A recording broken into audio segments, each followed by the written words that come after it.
The Dennis Day Show returns to the air at this hour the first week in October. Remember, the Dennis Day Show beginning here October 7th. Presenting Joel McCrea in Tales of the Texas Rangers. On stage tonight, transcribed from Hollywood, another in NBC's parade of exciting half-hour presentations.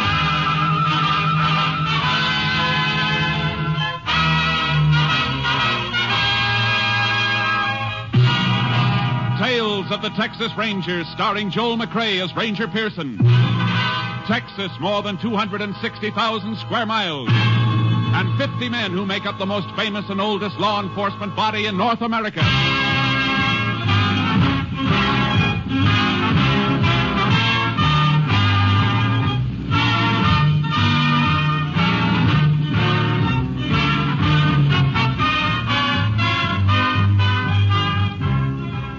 From the files of the Texas Rangers come these stories based on fact. Only names, dates, and places are fictitious for obvious reasons. The events themselves are a matter of record.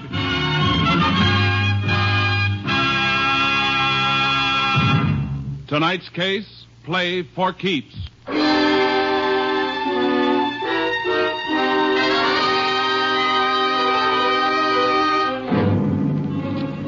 5 minutes past midnight on December 12th, several years ago, Sheriff Bob Smithers of Bradshaw County, Texas, staged a raid on a gambling establishment located on a country road. But there were no patrons in the house, and the sheriff's face grew dark red as he and the local constable failed to find any evidence. There's nothing in the upstairs room either, Sheriff. You're sure of that, huh, Jim? Not even a deck of cards. See, Sheriff, like I told you, I quit the racket. Yet this is the fourth time this year you rousted me out of bed. I know you're operating, Walton, and I'm going to get you for it. You're not going to milk the citizens of this county, not while I'm sheriff. Look, Sheriff, this happens to be my house. Warrant or no warrant, you finished your business here. How about getting out? I guess we might as well go, Sheriff. No, Jim. We're going to stay a minute. I want to talk to Walton, and you. About what? I was sure of this raid tonight, Jim. Dead sure. Just like I've been sure the last 3 times, because only you and me ever knew about them. I didn't tell nobody but you, Jim. You, the constable. Sounds like he's accusing you of tipping me off, Dunn. I know he tipped you, Walton. You better watch what you're saying, Bob. All that talk about law and order and wanting to uphold him. Let me see your wallet, Jim. Take it out and let me see it. Now, wait a minute, Sheriff. You shut up. Come on, Jim. I want to see if you're carrying the kind of money an honest man gets for being a peace officer. What I carry on me is my own business. Why, you cheap 2-bit snake. Nothing cheap about a few hundred once in a while. Be smart, Sheriff. Get a few for yourself. Why don't you listen to him, Sheriff? He's talking sense. Come on, both of you. I'm taking you in. You can't make anything stick. Maybe not. But I'm going to make this county too hot for both of you. I'm going to run you out of it. Keep your hands off me, Sheriff. You're under arrest. Grab him, Walton. I got it. Now, just hold him, fool, while I get his gun. I got it. There. Done, you killed him. No, you killed him. You grabbed his gun and killed him. He was after you, Walton. I got a gun of my own, and I'm the constable. You set me up for a frame? Not necessarily, Walton. It's up to you. His body could be moved out of here. What's your play? What do you want? No more chicken mash. 50% of your take, and you can go right on operating. With him dead, you crazy fool? You're forgetting something, Walton. I'm top dog now, and investigating this murder will be my job until a new sheriff is appointed. But I don't think I'm going to be able to solve it.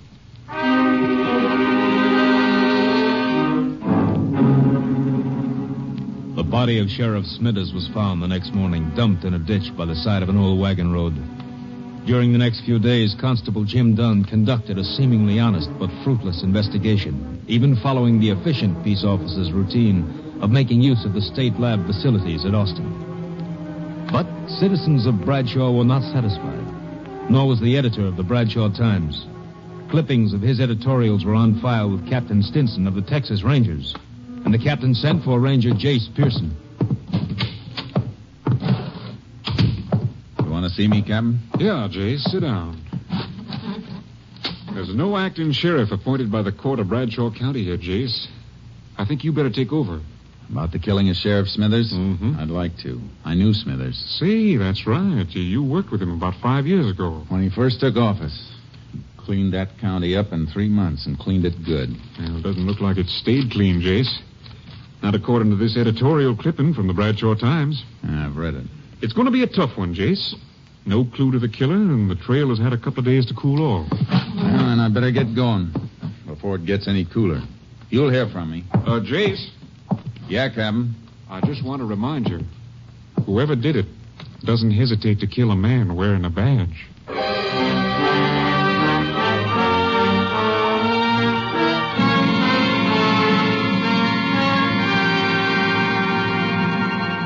I reached Bradshaw in the early morning.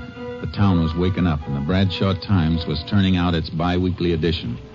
I went in to see the editor, Frank Carlin. So you read my editorials, huh? Well, I'm glad to know somebody's reading. Yeah, you got readers, all right. People been clipping them out and mailing them into our headquarters. Yeah, I guess there's always a handful of people to hold out.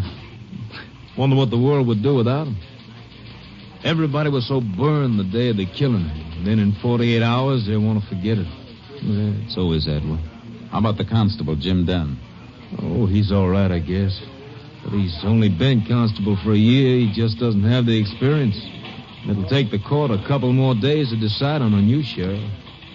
I better knock out a story on you Rangers coming in. Might wake the people up again. I'd rather you didn't, Mr. Carlin. I'll be around, and they'll know soon enough. Oh, see what you mean. Want me to lay off the editorials for a while? If you don't mind. You know, the sheriff and I are on different sides of the fence politically, but he was an honest man, and I liked him.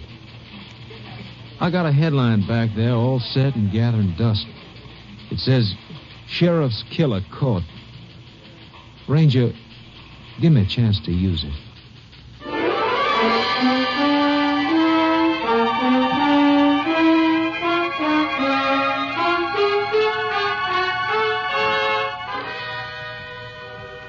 I found a place to park my horse trailer and put charcoal in a pasture.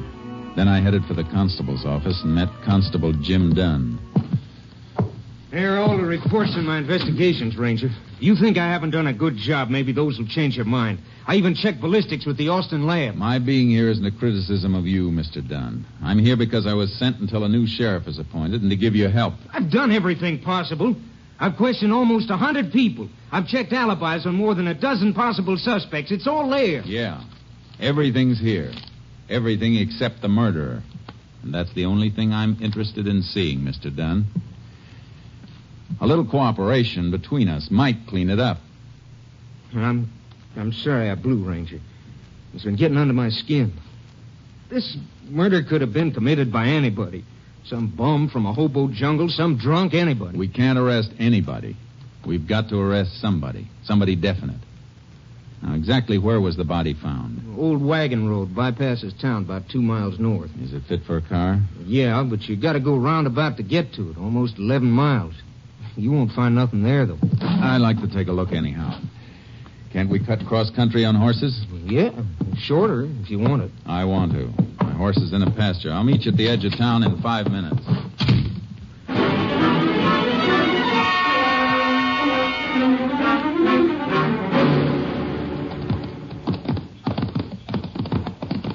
The body was found just a little further on. You can see the road now. Not much of a road left. No use for it anymore. Sheriff must have had some reason for using it if he came way out here. Here we are. Oh, boy. Oh, charcoal. Oh, boy. The sheriff's car was found right over here by the side of the road. Where was he? Lying right beside it. Been dead about 7-8 hours when he was found. Who found him? Cowpoke looking for some strays. That's lucky. Otherwise, the body might have been here for a few days or even weeks before somebody came across it. Yeah. You get pictures of the position of the car and the body? Of course I did. Anything else? Yeah. Any exhibits, casts of footprints, anything like that? No. When I got the call, I brought a bunch of men out with me. I was excited, and I didn't think to stop them from tramping around. I can see why you'd be upset. Well, if there was anything to find, it's a cinch it isn't here now. Weather would have wiped it out if your men hadn't. You want to go back to town? Yeah. I want to look at the car. Get up, boy. Get up. Get up. How about the exhibits from the sheriff's body? I sent the bullets and the gun in. Your lab checked it. Verified it was the sheriff's own gun. I'm talking about the clothes he was wearing. You got those, haven't you? Sure I got it. I got all the evidence there was. You should have sent it all in. I want to look at that stuff, too. Well, let's step it up. Come on, Charlie.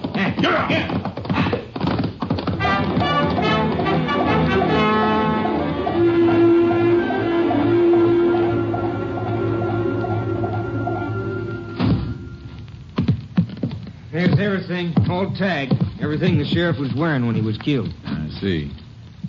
Is this the shirt he was wearing? You see the blood and bullet holes, don't you? Yeah. How come your lab didn't find any prints on the gun when I sent it in? Didn't even have the sheriff's own prints. It was wiped clean. Well, this is kind of odd. What?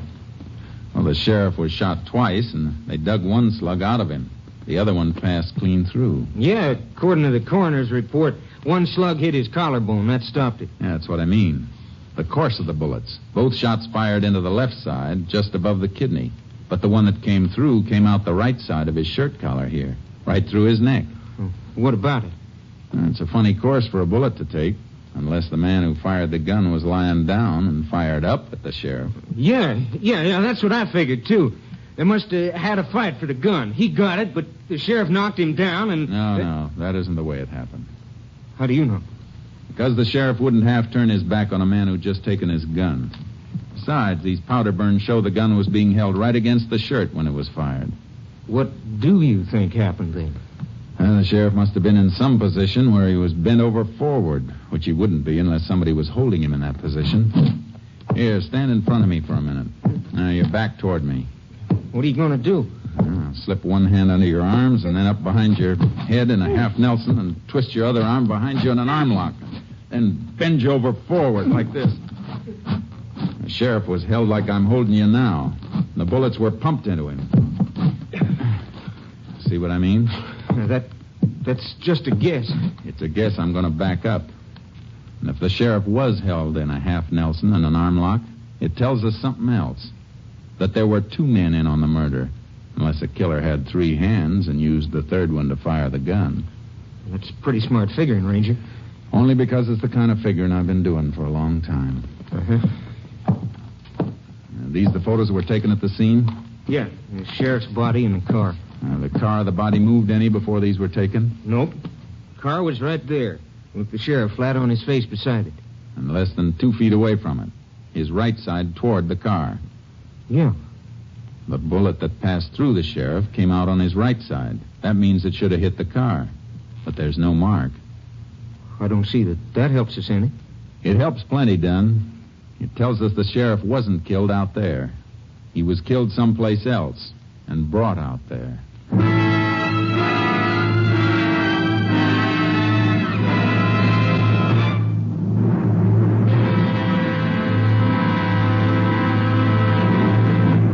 You are listening to Tales of the Texas Rangers, starring Joel McCrea as Ranger Jace Pearson.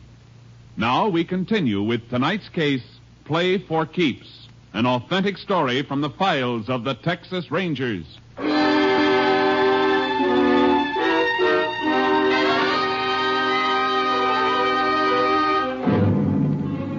I knew that Sheriff Smithers had been killed by two men, that his body had been moved after the killing, but it wasn't nearly enough.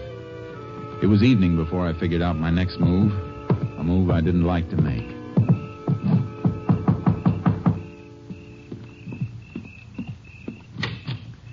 Evening, ma'am. Remember me? Why, it's Jace Pearson, isn't it? Yes, ma'am. Been a long time, Mrs. Smithers. Oh, come in, Jace. Come in. I suppose you know about Bob. Yes, ma'am. And that's why I'm down here. I came by to pay my respects. Funny thing. First time Bob brought you through that door, I never reckoned you might be back someday, looking for a man who killed him. I wish it could have been for another reason, ma'am.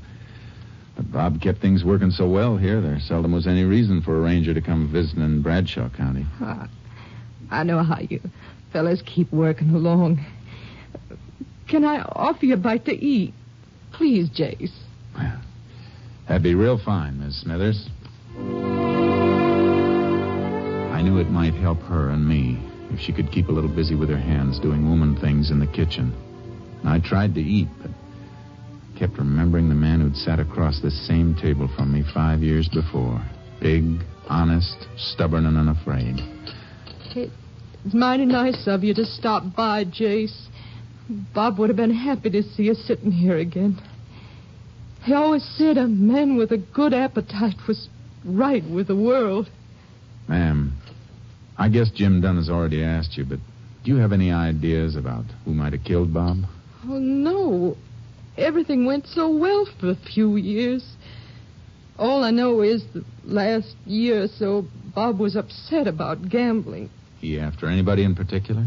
A man named Walton, Lou Walton, has a big house on the South Road out of town. Bob always says it was a gambling house, but he could never catch Walton. You mean he raided the place? A couple of times. Last time was the night he was killed. Dunn didn't tell me about that. Bob was killed after he left there. Walton's, I mean. Dunn said they didn't find anything, so Bob started back for town. But he never got home. Mrs. Smithers, I have to ask a favor. A favor I don't like to ask. I want to help, Jace, every way I can.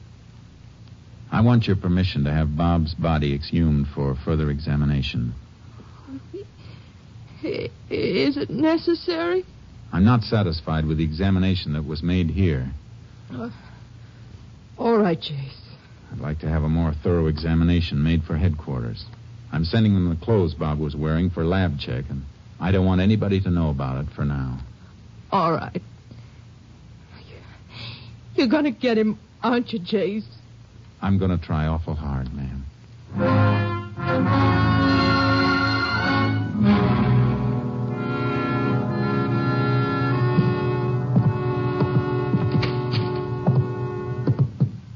Well, howdy, Ranger. Been waiting for you. Thought maybe you might have turned in for the night. I'm going to in a few minutes. I just came back to pick up the clothing exhibits. Well, I locked them away again. I'll dig them out. I want to send them on to Camp Mabry for lab tests. Well, all right. I'll give you a receipt for them. Okay. Don, Yeah? in those reports of yours, I didn't see any mention of a man named Lou Walton. Why should there be? I understand that Walton's a gambler and that you helped Smithers raid his place the night Smithers was killed. I hear the exhibits. You're thinking way out of line on Walton. His alibi's airtight. According to who? According to me. I was with him all night after Smithers left the place. You didn't come back to town with the sheriff?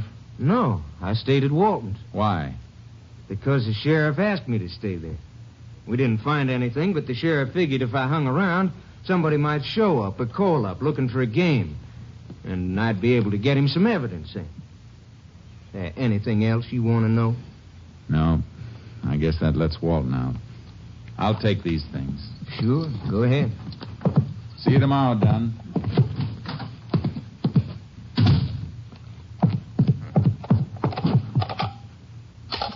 Number, please. Oak Hill, 243. Moment, please.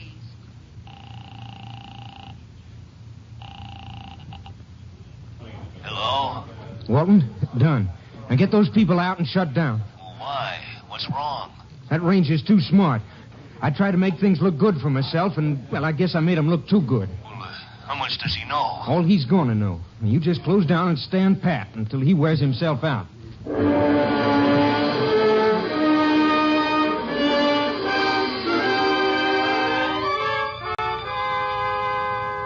The sheriff's body was dug up and the examiner's report sent on to Austin. Headquarters also had the exhibits I'd gotten from Dunn. By late afternoon of the next day, Captain Stinson telephoned me long distance. Got a complete report from the lab, Jace. Go ahead, Captain. You were right about the position of the body when the shots were fired. Autopsy report shows the organs were pierced in a manner that'd be possible only if the sheriff were bent over forward. Good. Anything else? Yeah, that shirt you sent up. Lab thinks Smithers was killed indoors. Why? Some lint stuck to the blood and held when it dried. Analysis indicates it comes from a fabric used in expensive carpeting. Violet color. Thanks, Captain. That may be enough to wind this up.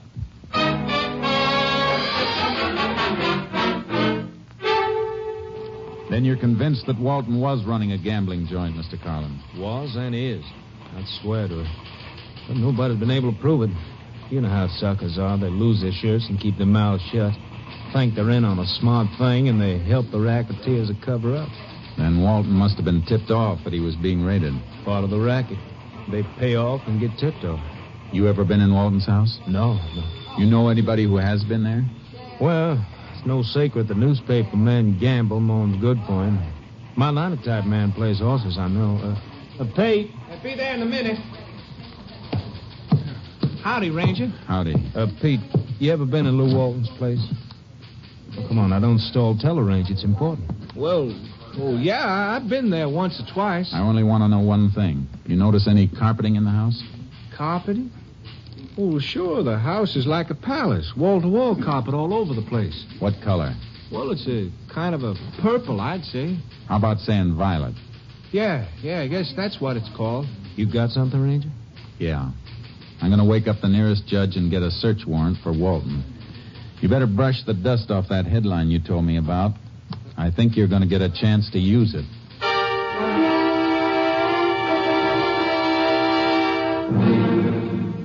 I was wondering when you get around to me, Ranger. Seems like everybody who wears a badge just loves to poke his nose into my life. I wouldn't worry about your nose, Walton. If you want to be smart, watch out for your mouth. I didn't mean anything, Ranger. Just that a man ought to have a little privacy. And you love the death cells at Huntsville. They're real private. Well, I always cooperated. The constable, Jim Dunn, he'll tell you that. I'll bet he would. Nice carpeting you got here. I like the color. Yeah, let me get you a drink or something, Ranger. All good stuff. I don't have anything but the best. You know the old saying, the best is none too good. Walton, there's been a strong cleaning fluid used on a piece of this rug. And one spot faded just a little. Well, I spilled some wine.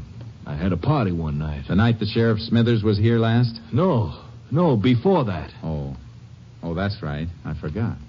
Nobody was here the night Smithers came. No, nobody. The constable, he stayed. Stayed most of the night after the sheriff left. Yeah, so he told me. Let me show you the rest of the house. Upstairs. No, thanks. I just want to look at the walls in this room. Sure pretty. You know, at Huntsville, they don't have pretty walls like these. Just cold concrete and steel bars. What do you keep talking about Huntsville? I'll tell you as soon as I stand up on this chair and rip off this new piece of wallpaper. Don't. You have no right to.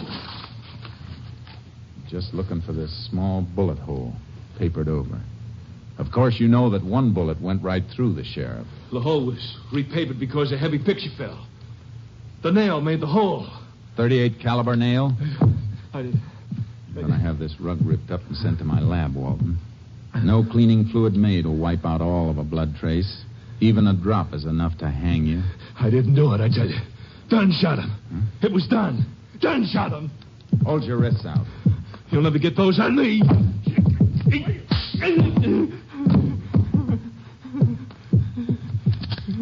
bet wrong this time, gambler. Now get up. I'm taking you in.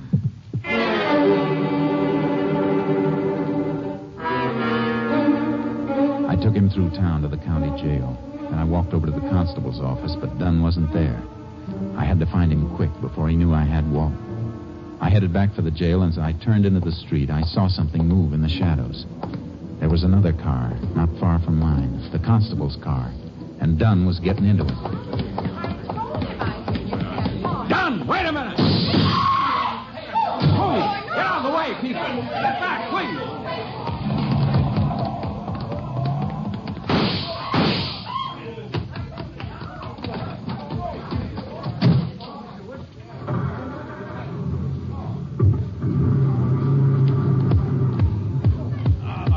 Punctured my tires. Unit 10 to KTXA. Unit 10 to KTXA. KTXA to Unit 10. Go ahead, Unit 10. Unit 10 convinced Constable Jim Dunn is subject sought in killing of Sheriff Smithers, Bradshaw County. Attempting getaway headed north on State Highway 19 from Bradshaw. Alert Highway Patrol and all units for complete roadblock of area. Order no further radio communication. Subject in Constable's marked car equipped with shortwave receiver. Will do, Unit 10. Unit 10's car out of commission. Will attempt to commandeer another car for pursuit. Unit 10, 10-4. KDXA, Austin.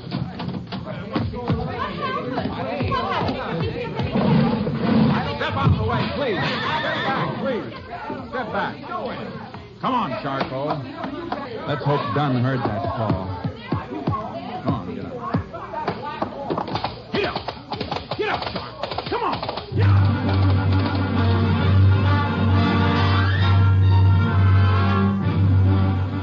I had to gamble. The last part of my call had been a plant I wanted Dunn to hear. He'd know he couldn't get more than 15 or 20 miles before he was blocked unless he took some back road. And I'd seen him take a north turn out of town toward the wagon road he dumped the sheriff's body on. It was 11 miles for him by car, 2 miles cross-country for me. I raked Charcoal all the way, reached the road, and rope-dragged a couple of dead logs across it. We finished just in time. I heard the whine of a car coming over the rise in the rough road as the first glimmer of the headlights stabbed the darkness. I tied Charcoal back in the trees and dropped in the brush to wait. This is the end of the road, Don. Don't try backing up. Now you haven't got any tires. I'm giving you a chance to surrender, Don. You get your chances, Ranger. You missed, Don. Now I'm coming around the car to get you. You want to shoot it out? Let's go. No. Wait a minute. No, Ranger. You don't shoot. Don't shoot. I'll drop my gun. Here. See? I ain't armed. Come here. I ain't armed. Neither was Smithers when you lifted his gun and killed him with it. Good thing for Texas all constables aren't like you. Come on. Walton's waiting for you at the jail. Looks like you'll be partners again at Huntsville.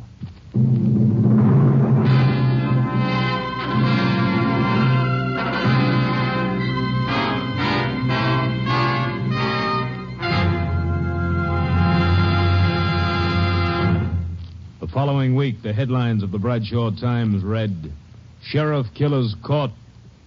Though Jim Dunn protested his innocence, Lou Walton's confession and evidence submitted by the Rangers convinced the court of Dunn's guilt. Both were sentenced to life imprisonment at Huntsville.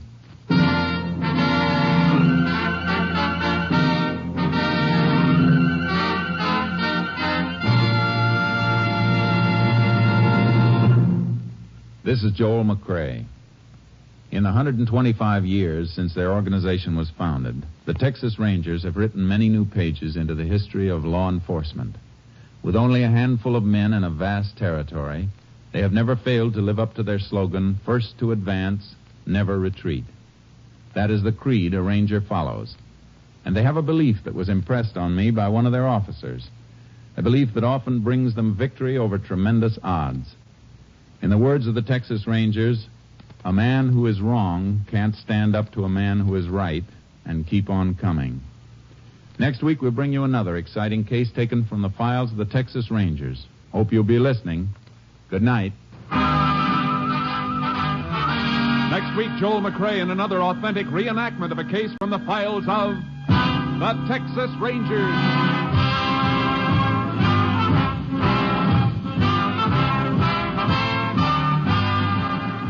Joel McCrae is currently seen starring in the MGM production Stars in My Crown. This story was transcribed and adapted by Joel Murcott, and the program was produced and directed by Stacy Keach. This is Hal Gibney speaking.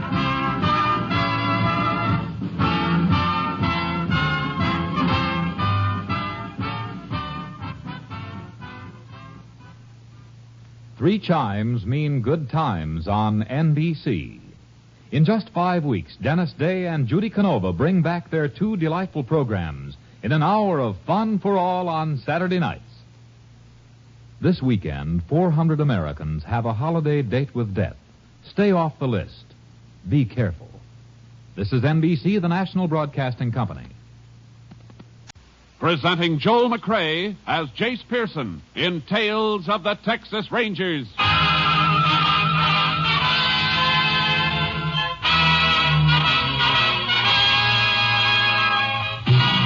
Tales of the Texas Rangers, authentic stories from their official files.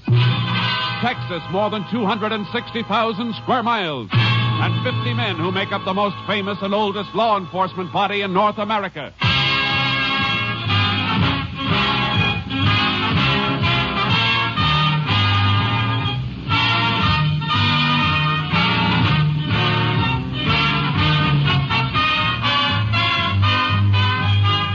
Now, from the files of the Texas Rangers come these stories based on fact. Only names, dates, and places are fictitious for obvious reasons. The events themselves are a matter of record.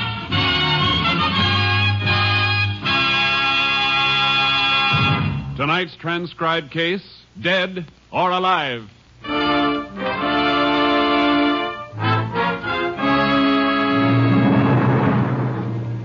At exactly 9:13 a.m. on Wednesday, April 16th, 1947, the French freighter Grand Camp, carrying a highly explosive cargo of ammonium nitrate fertilizer, blew up in the harbor at Texas City, Texas.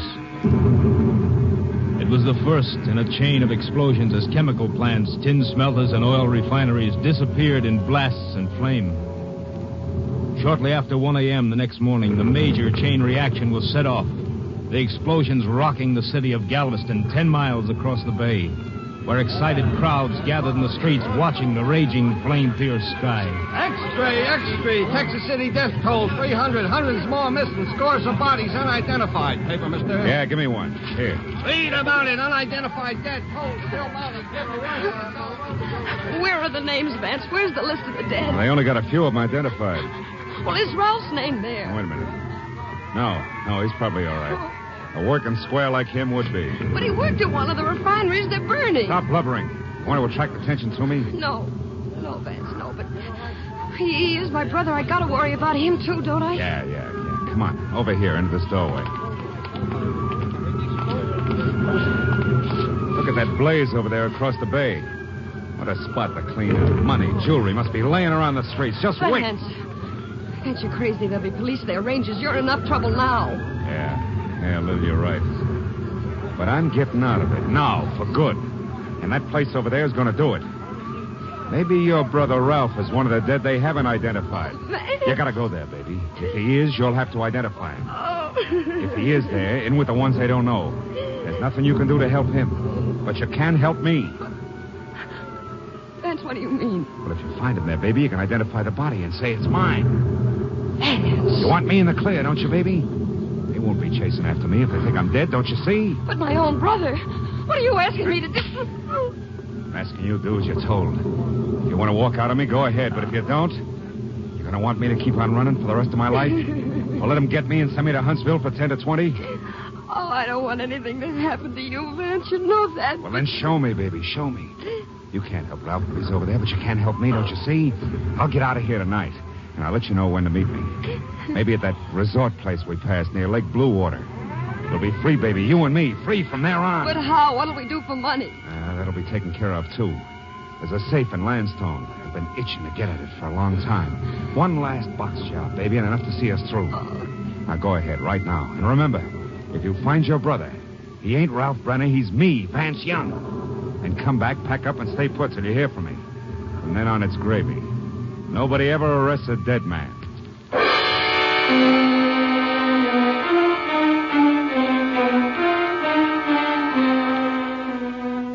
By Friday morning, April 18th, more than 200 bodies, many still unidentified, were laid out in the Texas City High School gymnasium. Texas Rangers, including Ranger Jace Pearson, were on hand to help distraught relatives make identification. I can't believe it. You're sure your husband isn't in any of the other places where bodies are being held? No, Ranger. He may be all right. Lots of men have been so busy helping others, he may be one of those. Oh, if only he isn't here. Let's hope he isn't. embalmers are still working on more bodies over at McGar's garage. It's the only place handy. Keep your hopes up, but don't hope too much for a while. Well, I'll be all right. Might as well start looking through this next row now. They're pretty bad cases. Recognize anything on this one? No.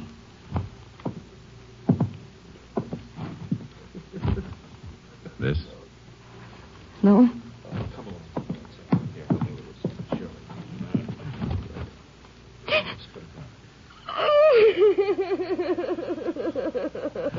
I'm sorry.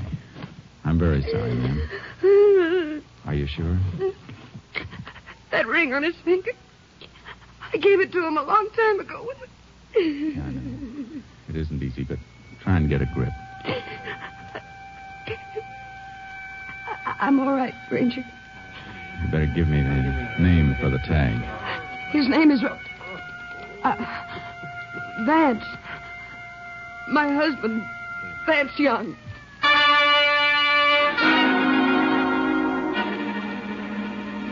Vance Young.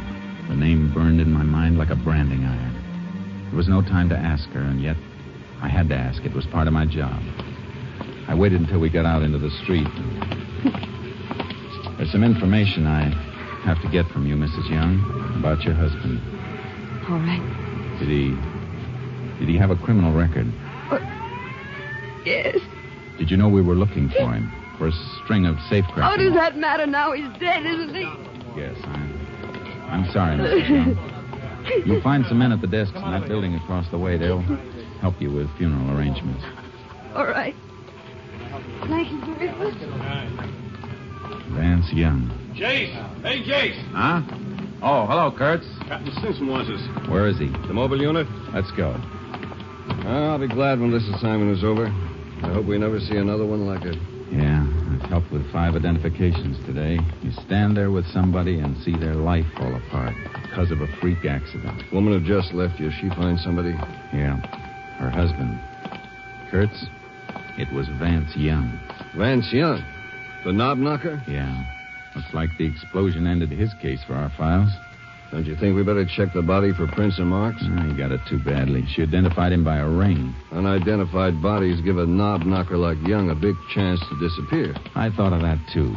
Except for one thing. That woman's grief was real. She wasn't faking it. A week passed. A week of horror and nightmares till the fires in Texas City were controlled and stopped. And men with tight lips and grim courage started to rebuild the ruins. Most of us Rangers went back to regular duty in our regular areas. Then one day, while Bud Kurtz and I had just finished a routine job and were driving back to headquarters, a call came through via short wave. KTXA to Unit 10. KTXA to Unit 10. Unit 10 to KTXA. Go ahead, KTXA. Unit 10, proceed immediately to Landstone, Texas, Arthur County. Safe of mercantile store burglarized there at 4 a.m. today. Crime reported by owner when store opened at 9:30 a.m. this date. Any lead on responsible subject? Subject unidentified, but known to be one man working alone, according to information given by watchman. Watchman was overpowered, being treated at Landstone Emergency Hospital. Units 10 and 6 proceeding to Landstone. We'll keep KTXA informed. Unit 10, 10-4. Assignment authority, Captain Stinson. KTXA Austin. Landstone, about 40 miles, Jace. Yeah. Knob-knocking job, huh? Yeah. At least, though, there's one safe specialist we can eliminate right from scratch on this one. Who? Vance Young. Oh, yeah, I almost forgot about him. Dead men don't rob safes, do they?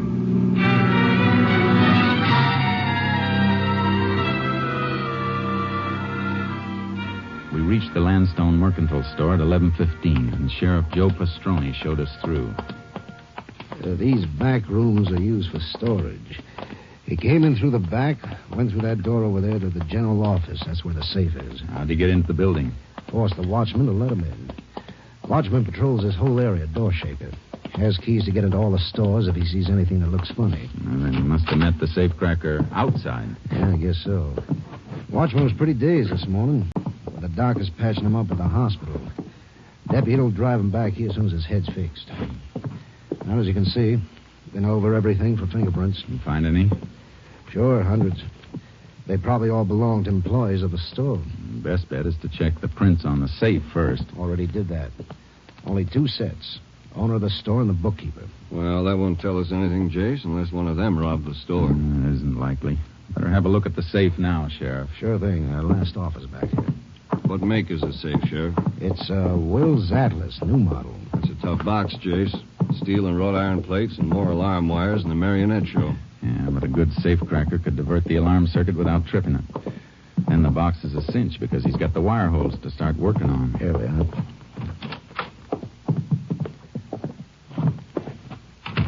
You figured it, Jace. Backplate blown clean out. Yeah, and didn't even have to drill. Small nitro charges in the wire holes, and it was as good as having the combination. Here's where he jumped the alarm circuit. Neat hookup, all right. You take the pictures of all this, Sheriff? Yeah, I can pick up a set of my office if you like. Thanks. Oh, Winky. Howdy, Sheriff. Rangers. I've been waiting for you. This is a watchman. How's your head? Well, Ashburn ain't going to help it any, I'll tell you that. You going to get the fella? We'll be able to answer that better when the fingerprints are checked. Fingerprints? He ain't going to find any he left. He was wearing gloves. I figured, Jace. Yeah. Tell me, Winky, would you recognize the man if you saw him again? Could you pick out his picture? Yeah. If I had his picture took with a sack over his head, I could. That ain't likely. You mean his face was covered? Had a sack over his head, like I told you. Holes for the eyes. He ain't going to catch him by no fingerprints or pictures. Maybe you ain't going to catch him at all. Oh, I wouldn't say that, Winky. Sheriff, would you mind going down to your office for prints of the pictures of the scene here? I'd like them sent on to my headquarters for an MO check. Sure. Take care of it right away. What kind of check is an MO check, Ranger? It means modus operandi, Winky. All criminals have definite methods and habits. They're repeated on each job they do. Forms a pattern. Well, there's sure a pattern here, all right, Jace. Method of entry, where that circuit was jumped, sack mask, nitro charge in the wire holes. Yeah. And it fits 3 men. 3 safecrackers we've followed before. Yeah. There's Bert Larkin. He's still doing time in Folsom for a job he pulled on the coast. Yeah. And the other 2 are Jack Fontaine and Vance Young. Yeah, but Young is dead. That leaves us Fontaine. You mean you know who did it? Without nothing to tell you? There's plenty to tell us. The modus operandi can be almost as good as a fingerprint or a signature. I'll be winged. Maybe that fella's going to pay off for slugging me after all. And for hurting my arm when he grabbed me in the alley there. How'd he grab you? Show me. Go ahead, show me. On you? Well, let's see.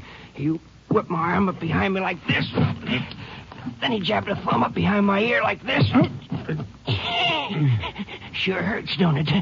Sure does. Well, you can let go now. Judo. Still fits Fontaine, Jace. Yeah. Or Vance Young. He used it, too, on other jobs. When did he slug you? After he made me open up the back door and let him in. You mean he sneaked up on you before you could draw your gun? Sneaked nothing. That's why I didn't get onto him at first. Heard him come walking through the alley toward me like he's taking a shortcut. You heard him? Yeah, it was dark, so I didn't see the mask until I lit a match. He asked for a light, see? Then he grabbed me. And he got me inside here and beat on me and kicked me. Jace, that doesn't sound like Fontaine. It wasn't Fontaine. He always sneaked a watchman from behind, and they never heard him. He always wore sneakers. Well, then who? Vance Young. That match trick is Vance Young's. But Young is dead. Maybe yes, maybe no. But I know one thing. I'm going to find out.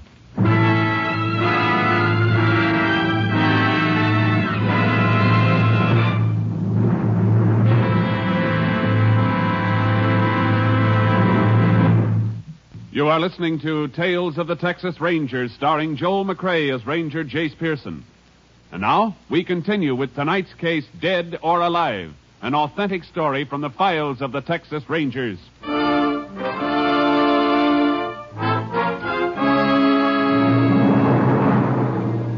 I headed for Texas City and Galveston.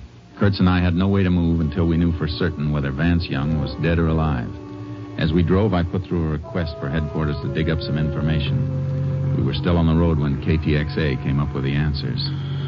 KTXA to Unit 10. KTXA to Unit 10. Unit 10 to KTXA. Go ahead, KTXA. Have information you requested.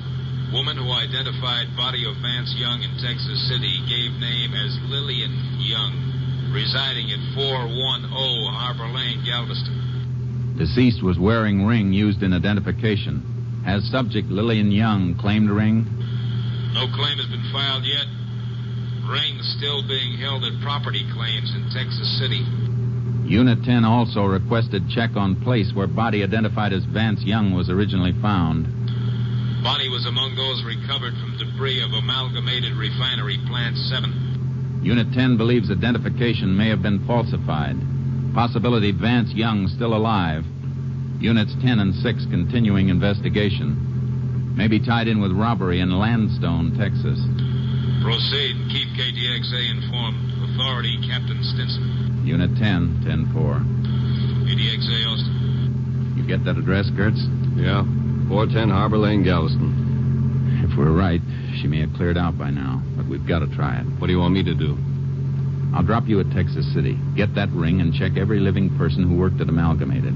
See if any of them remember that ring and the man who wore it. Right. I better call KTXA again, have that marriage record traced. Find out when and where that woman married Young. What her maiden name was, everything we can get. We'll be in Texas City in a couple of minutes. I can start the check from there and bring the information to you. Where'll we meet? The Harbor Lane address in Galveston.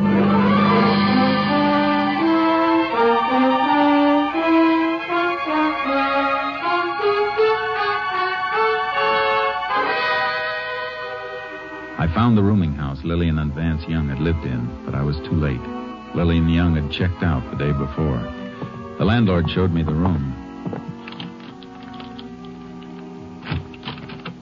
They lived here 5-6 months, all told. You get to know the husband very well? I'll tell you the truth, Ranger. I hardly ever saw him. Only time he ever left the place was at night. His wife said his eyes got hurt in the war or something. The sunlight bothered him. When did you see him last? When they moved out? No. He wasn't with her then. Last I saw him was, he went out about a week ago. Night of the big blast over at Texas City. Cracked the wall plaster here. Are you sure you didn't see him after that? Oh, I'm positive. I don't think he ever did come back. Didn't even hear no talking from the room. Just her. Crying an awful lot. I see. She decided to leave kind of sudden? Oh, like a jackrabbit hearing a hound dog. Left for work yesterday morning, came steaming back about an hour later. Give me the keys, pack up, and left. Came back from work. You know where she worked? Yeah, I do. She was a waitress. The Bayshore Diner. Bayshore Diner. Thanks.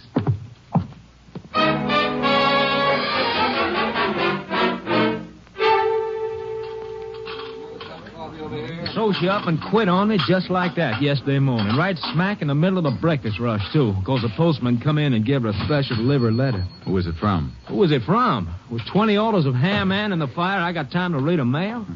All I know is she leaves me the serving, the dishes, and the cleaning and everything. Stop beefing, Chuck. That little old gal had trouble. Yeah, you should talk. All you got to do is drive one cab. You don't have the serving and the dishes and the cleaning and everything. You find yourself a little old chaplain to hear your troubles and give me some coffee. Come on. Okay.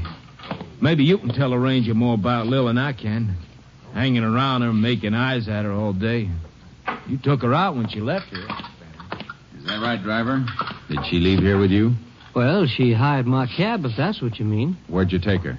Well, I took her home. Waited while she packed some things, then rushed her to the bus depot. She said somebody in her family was sick and she had to go help them right away. I guess that's what the letter was about. I was sitting there having my breakfast like I always do, and I understand. But what about the bus depot? You know what bus she caught? The northbound toward San Antone. Cut it mighty fine, too. Got there just about a minute before the bus pulled out. Would have made it a lot easier if she didn't make me come dashing back about a mile after we left here. Back here to the diner? No, back to the laundry down the street. Guess she had some stuff in there. Although she didn't bring a bundle out with her. Then on top of that, she says she can't pay me. Not that I'd mind, except for the 10 extra blocks back to the laundry. I could have put the flag back up if she told me beforehand. You say the laundry's right down the street? Yeah, about half a block. Thanks. I'll walk down. Hey, Jace! Hi, Kurtz. Fellow at the rooming house told me you came down here. Yeah. Find out anything on that ring? Plenty. A couple of men who worked at Amalgamated recognized it. Belonged to a plant man named Ralph Brenner. Then it wasn't Young's. No. I got that rundown on Young's wife. Her maiden name was Lillian Brenner. The guy she identified was her brother, not her husband. And that's why she was broken up. I knew that part wasn't an act. Come on. Where are we going? We're going into the laundry business.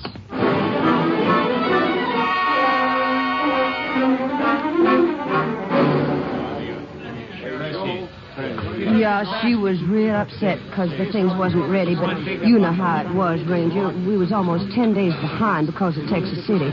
They was even using our delivery trucks for emergency over there. Some of our men left the job to help out. Yeah, sure, but what did she leave here? Waitress uniforms? Oh, lands, no. Dinah up there has a regular uniform service. All she ever left here was men's shirts. Probably Vance's shirts, Jace. Yeah. Real good shirts, too, Ranger. The kind you don't have to starch at all.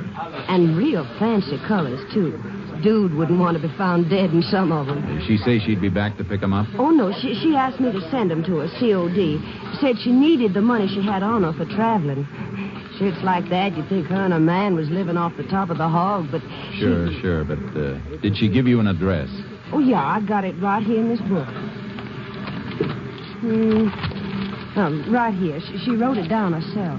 General Delivery, Lake Bluewater. The shirts are ready now. I'm going to mail them out tonight when I leave. We'll save you the trouble. Wrap them up, and we'll deliver them for you.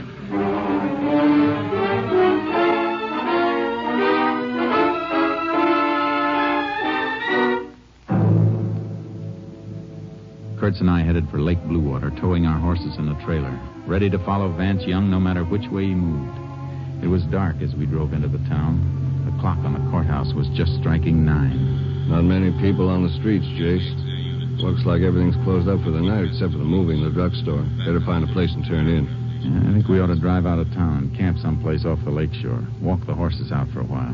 I thought we were going to plant that laundry bundle at the post office in the morning. Watch for a pickup. We are. Well, why not pasture the horses at the edge of town? Find accommodations right here. If we stay in town overnight, it may start some talk.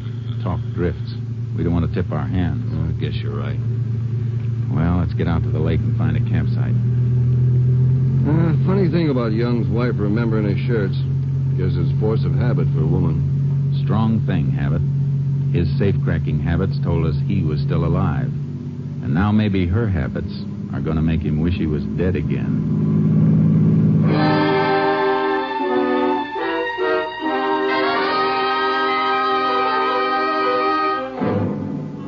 We took the road for the lake, past the summer cottages skirting the shore on one side of it. Then as we rounded a curve and passed a house and a group of resort cabins, I spotted something. Hey, Jace, what's the matter? I saw something. Wait till I back up. Headlights picked it up as we came around this curve. There. Look at those. All I see is the back of a few cabins, some wash on a line. Look at those 2 shirts on the end of the line. Look like a couple of rainbows, even in this light. Hey. That's the kind of color scheme Vance Young goes in for. Shirts we have in the laundry bundle are just like those. Lights on in a few of the cabins. Yeah, I'm going to leave the car here while we have a look at those shirts. Horse trailer will make too much of a racket if we drive in. Yeah, no chance of being taken for tourists with that on the back. Better cut the motor and douse the headlights. Yeah. What was the laundry mark on those shirts we've got? 410 mark. That was the number of their house in Galveston. Come on.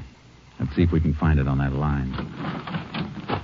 And close the car doors easy. Right.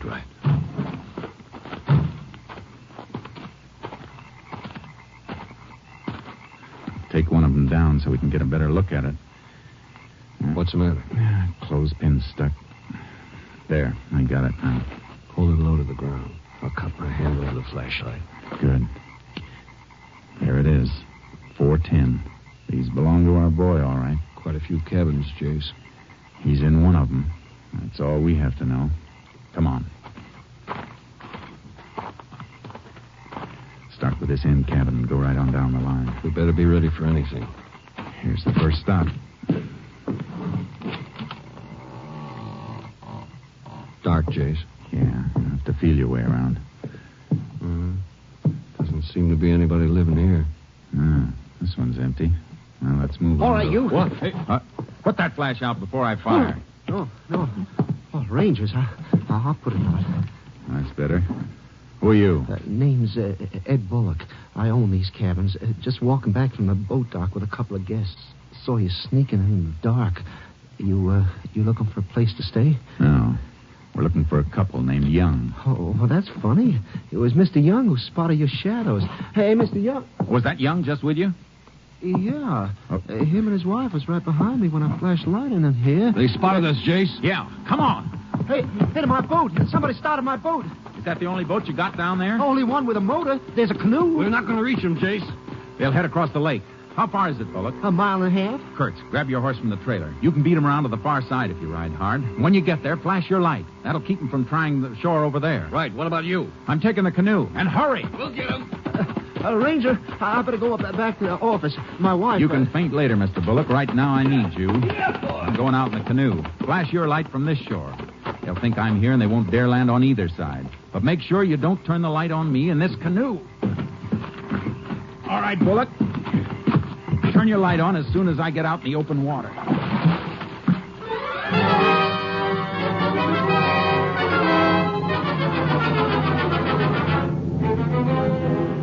Paddled the canoe toward the center of the lake. Kurtz beat the Youngs around to the opposite shore, and I could still hear their motor when I saw the beam of Kurtz's light. The Youngs saw it, too. The beam wasn't strong enough to reach them, but I heard the boat in a turn, and the motor came back toward me for a moment. Then it went dead on the dark water. What'd you stop the motor for, Vance? Shut up. They're waiting for us on each shore. But their lights don't reach us. Thanks, we gotta get out of Will here. you shut up and let me think? There's a little wind. The boat will drift to the far end of the lake. But that's so slow. Well, what do you want me to do? I can't swim like you can. Why can't you use the oars? Because the oarlock squeaks, stupid. They'd hear him. Yeah, there's only two of them. They can't cover the whole shore. Gee, Vance, it's so dark. And Hey, I hear something. What? Something in the water. You're crazy. Can't you see the lights on the shore? Well, Vance, I do hear something. I see it. It's a canoe. What? Don't move, Young. I'm coming into your boat. What, you? I'll drain you with the sword. Look out! Help! Help! Let go of me. Let go! Go. Hey, have you got him? He can't swim. Where he's going, it won't matter. Grab onto the canoe and kick for shore. I got a nice dry shirt waiting for him.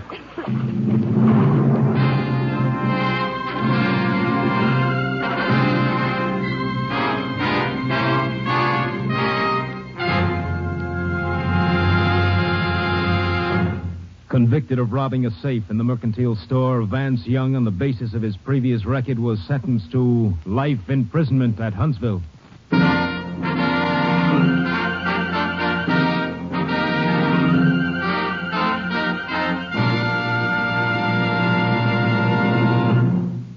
This is Joel McCrae.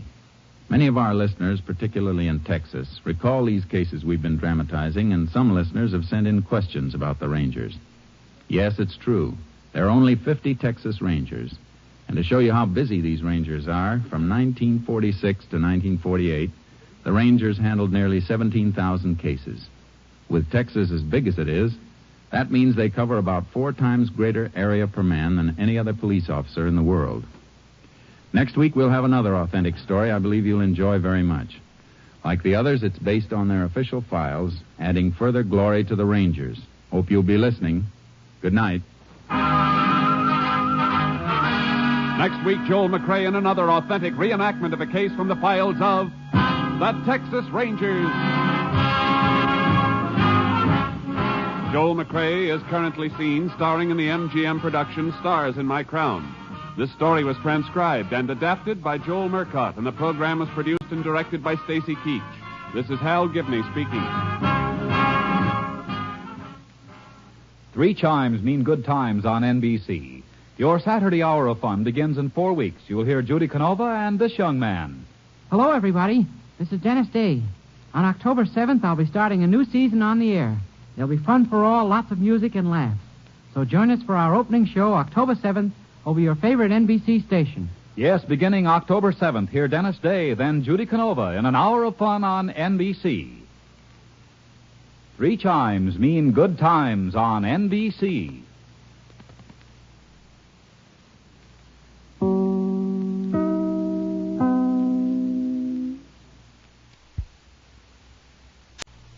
The Dennis Day Show returns to the air at this time in just 3 weeks.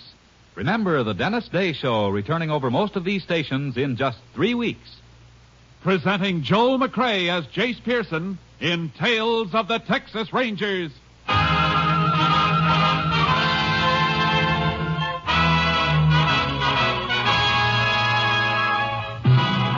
Tales of the Texas Rangers, authentic stories from their official files. Texas, more than 260,000 square miles. And 50 men who make up the most famous and oldest law enforcement body in North America.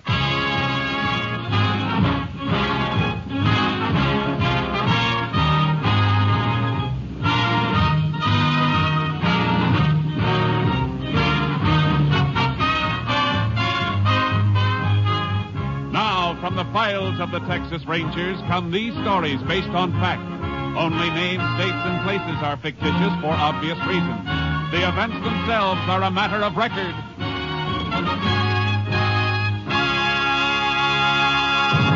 Tonight's transcribed case, Candyman.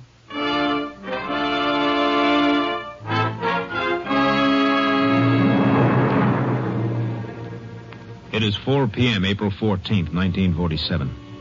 A prisoner at the jail in Pentland County, Texas, is being returned to his cell as the visiting hour comes to an end. His name is Paul Abbott, serving out a 6-month sentence for petty larceny. His cellmate, John Saygood, has not had a visitor. For Saygood is being held without bail, awaiting trial for murder. All right, Abbott. In.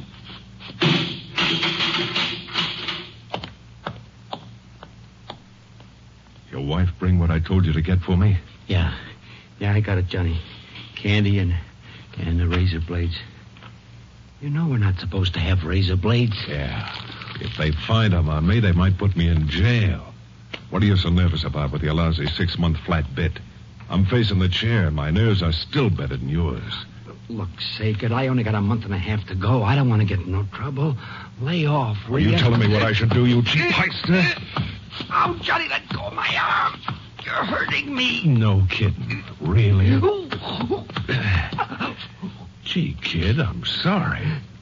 Maybe I play too rough, and you're my pal.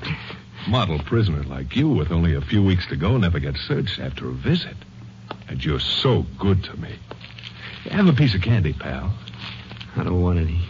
Okay. You know, while you've been out visiting, I've been thinking. I'm going to let you and your wife do me another favor. A big favor.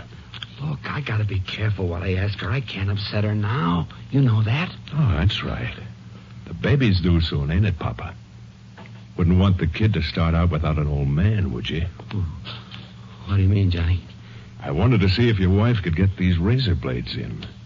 Now, next time she comes, tell her to bring me a hacksaw and a gun. No, Johnny. You don't want to see me go to the chair, do you? Now, if you do, I could take one of these blades to your throat. No, Johnny. Keep your voice down. All right, Johnny. All right. I'll do it. You'll do it. Now, don't kid me. I can hear the wheels turning in that square head of yours. Next time the screw takes you out of here, you'll spill your guts. I won't, Johnny, I swear. I know you won't. And I'll tell you why. Because if you rat on me, somebody will slip a shiv into you. In jail or out. Now, remember that. Remember it if you ever want to see that kid. You don't realize what you're asking me to do. I ain't asking, I'm telling. If you decide to get brave with your own neck, remember I can have your wife taken care of, too. You wouldn't do that. All right, Chuck. Here comes the screw. What's he yelping about? What's going on in here? We was just arguing, that's all. About what? Baseball. How many games Gehrig played for the Yanks. Is that right, Abbott? Ain't that right, Abbott? Yeah, that's right. Baseball.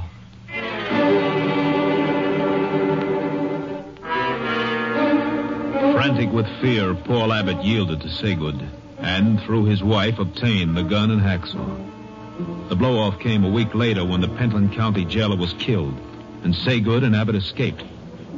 While roadblocks were being quickly set up by Ranger and Highway Patrol units, Ranger Jace Pearson contacted Sheriff Leonard Ginn at the county jail. Well, they were in this cell, Ranger. Yeah. Tongue of the lock has been hacksawed, Sheriff. Yeah, they must have waited in the passage until the jailer turned the corner here.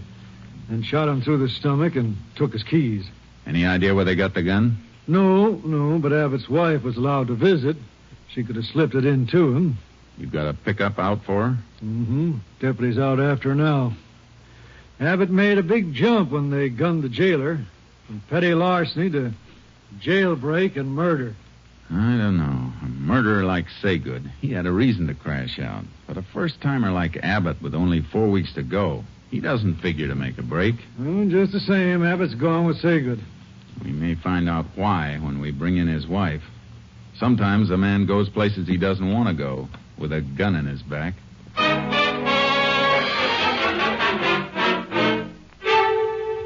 What could I do, Sheriff? What else could I do? That man would have killed him. Yeah? Did you arrange anything else for them, Mrs. Abbott? Get clothing or an automobile? No, how could I? I even had to lie to my mother to get money. To buy the gun. Paul was in jail and I wasn't working. I was always borrowing money to bring him things. I understand. The one behind the bars doesn't do all the suffering. I'd have done anything for Paul. But I had to take the food out of my mouth to buy things for that other man. And it isn't me alone. I'll be having my baby soon.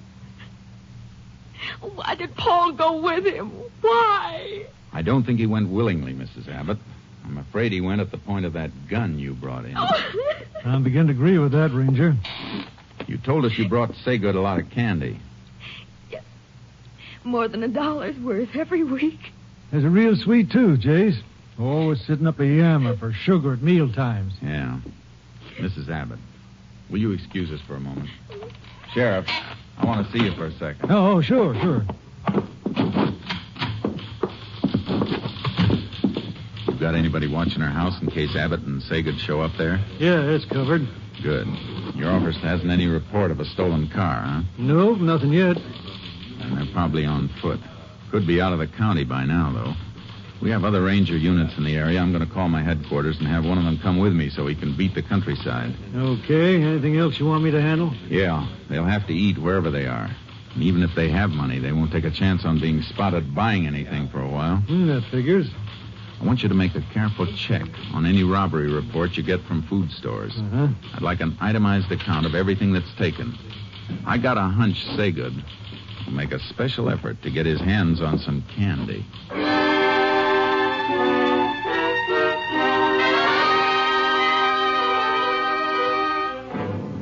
All that day, nothing turned up in the roadblock, while Ranger Jim Leeds and I rode through the countryside without finding a trace of the man we were after. But on the following morning... Maybe we've been heading the wrong way, Jace. I don't think so, Leeds. Coming this way would have been the fastest trail out of the county. Other ways, all wilderness for more than 80 miles. Too much of them on foot without supplies. Still figuring they cut through toward US 280, eh? They must have. They'll have to get to a car someplace unless they got a spot to hole up in real close. I don't think Saygood would take that chance. He'll want distance. Yeah. Farmhouse head. A rider coming, too. He's really pounding leather. He sees us. Coming right this way. Let's meet him. Howdy, strangers. Whoa, Charcoal. Hey, I didn't expect anybody so soon. Well, what do you mean? Well, I just called the sheriff less than half an hour ago. Ain't that why you're here? We didn't know about your call. What happened? Well, my dogs flushed a couple of prowlers during the night. I've been out all night hunting them, or I'd have put in a call before. Maybe you're boys. You know what they look like? No, all I saw was two shadows. Dogs woke me up like I told you. Men was prowling around. We better have a look at this place, Leeds. Yeah. We'll ride back with you. Oh, yeah. How long ago did it happen? Oh, reckon it was 2 a.m., about 6 hours ago. You say you chased him? Yeah, but I couldn't spot him in the dark. Just rode around all night. If I'd have had any sense, I'd have called right away, but they threw a couple of shots at me when I saw him, and I got hot and went for my gun and lit out. I see. They get anything? When I went back to the house this morning, my missus said a couple of shirts and jeans was missing. Must Must be Saygood and Abbott, all right. Getting rid of their jail clothes. They have horses? No, I didn't hear any. Maybe they were going to take a couple of yours and didn't have time to get them. How come your dogs didn't stay after them? Dogs pinned up. Should have turned them loose, but like I said, I was too hot to do any thinking after they shot at me. If you had done any thinking, you'd have stayed home. One of the men you were chasing is a killer, and about as cold as they come.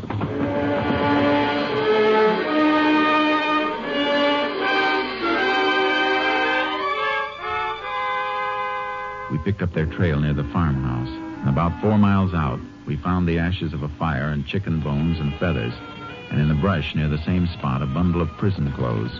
From there, the trail led straight to the U.S. highway. See the road through the brush now, Jace. Yeah. Let's hope we spot a highway patrol car before we... Well, what's the matter?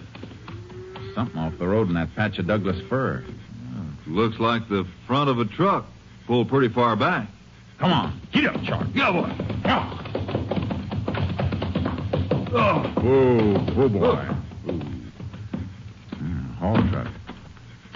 Stacked with new cars. Uh-huh. That's what they are. Well screened from the road, all right. Yeah. Driver doesn't seem to be around. Unloading ramps down, Jace. Tire tracks on the ground. They've got a car now, all right. Wonder what happened to the driver of the truck. Blood on the cab seat. And more on the running board in the ground. Goes this way. There he is. Dead, Jace. Probably tried to go for help and couldn't make it. Yeah. Wound looks like Saygood's trademark. Shot through the stomach.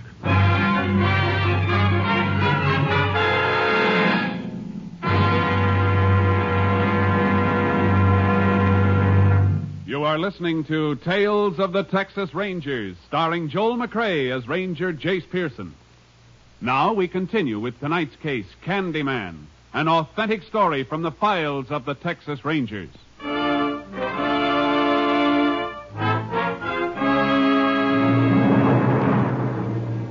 I left the horses with Leeds at the nearest town. He did some checking while I got a lift back to Pentland to pick up the car and horse trailer. Then I drove back to meet Leeds where I'd left him.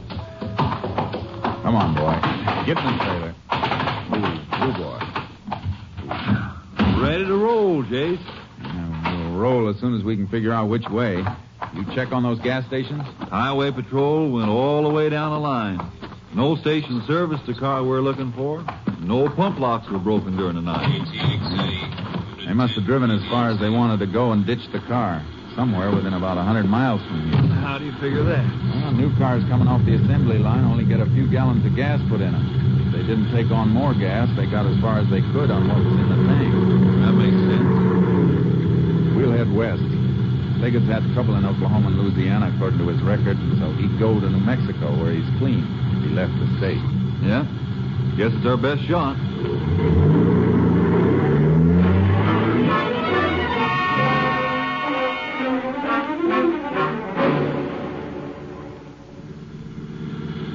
KTXA to Unit 10. KTXA to Unit 10. Unit 10 to KTXA. Go ahead, KTXA. Have report for Unit 10 on subject John Saygood. Only known associate of Saygood's was woman known as Marcella Roberts. Present whereabouts unknown. Last location was place of business, beauty salon in Abilene, Texas. Left there 2 months ago. Unit 10 requests check of cosmetic distributors and supply houses. Check recent orders as possible source of new address on subject Marcella Roberts.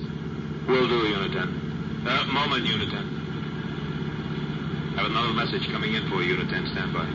Unit 10 standing by. Maybe they found the car, Jace. Be a big help if they have. Here it is, Unit 10. General store at Pike Hill entered during early morning. Situated 30 miles west, your present location. Check of stolen merchandise includes candy. That fits subject Saygood. Proceeding to Pike Hill immediately. Unit 10, 10-4. KTXA, Austin.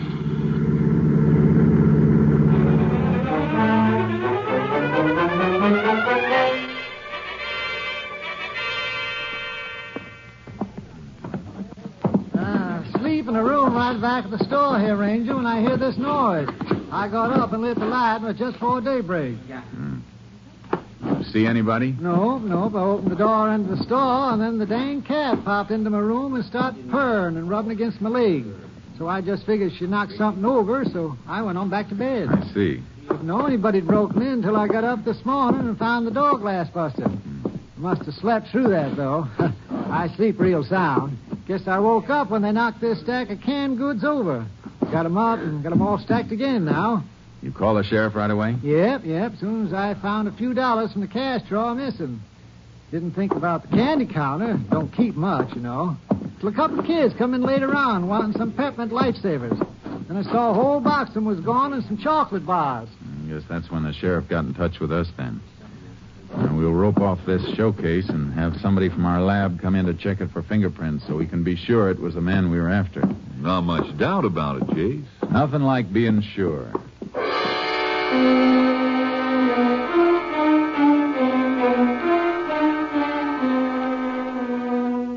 We drove further west from Pike Hill past Virgo while we waited for the fingerprint check. We combed the brush along the highway looking for the car Saygood and Abbott had stolen, but there was no sign of it. If it was abandoned, it might stay hidden for weeks. Nothing in here, Jace. No. Would have been a good spot to ditch a car, though. Well, they couldn't have driven much further than this. We may find it further on. Maybe. Maybe we've already passed it. Call on your car radio, Jace. Yeah. I heard it. KTXA to Unit 10. Come in, Unit 10. Unit 10 to KTXA. Go ahead, KTXA. Report on subject Marcella Roberts. Cosmetic distributor check shows nail enamel ordered in subject's name 2 weeks ago. Delivery made to Adorable Beauty Salon, Virgo, Texas. Units 10 and 7 continuing investigation. Unit 10, 10-4. KTXA, Austin. Pile in, Leeds. Virgo's about 50 miles back, Jace. I had a hunch we came too far. Figure the woman's helping them hide out? Saygood didn't head in this direction without a reason. If she isn't hiding him, she'll know where he's headed.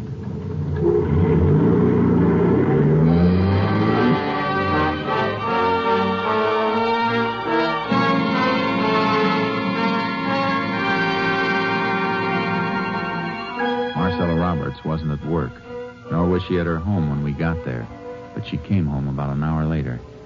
We left our car out of sight. She didn't see us until she came up the steps to the private entrance on the porch. Miss Roberts? What? Oh, Ranger. I didn't see you. Thought you might be able to help us. You know a man named John Saygood? I used to know him. Long time ago. You seen him lately? Well, how could I? I heard that he was in jail. The paper boy must have been neglecting you lately. He's out. We're looking for him. All right, Ranger. I'll tell you what I know. He probably headed for Oklahoma City. Told me once that he could always hide out there if he got in any trouble. He should have carried a compass because he headed the wrong way. He broke into a store at Pike Hill before sunup this morning, and he was still moving in this direction when he left there. Well, I haven't seen him. Good. And you won't mind if we take a look through your apartment. If you've got any objection, one of us can wait here while the other gets the warrant. All right, you can come in. I only hesitated because the place is a mess. Sure. But we won't tell the neighbors. Come on, let's go.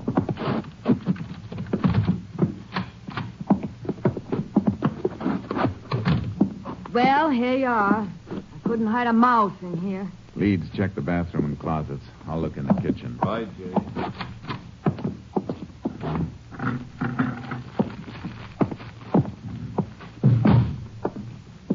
Nobody here, Chase, that's for sure.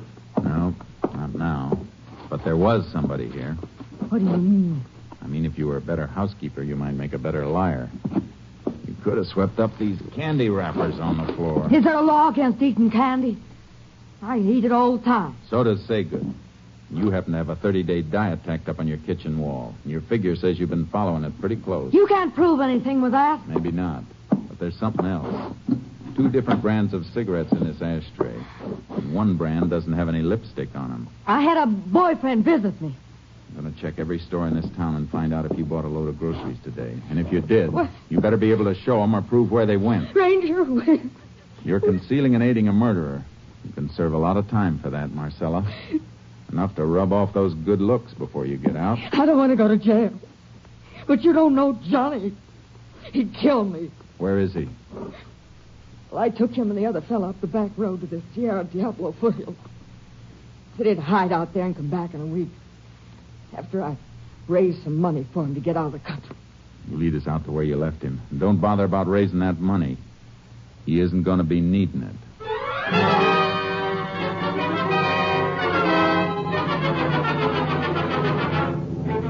We followed her to the place where Saygood and Abbott had been dropped, at the base of the wild Sierra Diablo country, catching the last rays of the sun.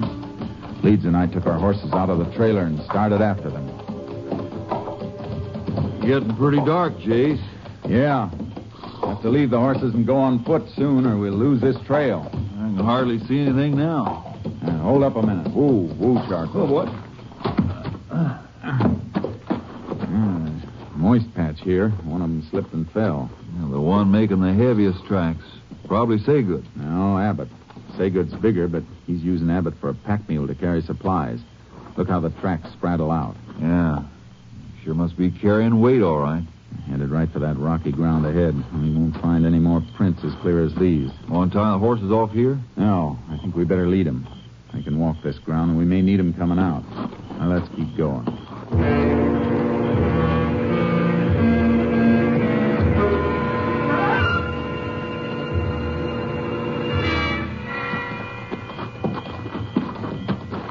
Ah, we've lost him, Jace.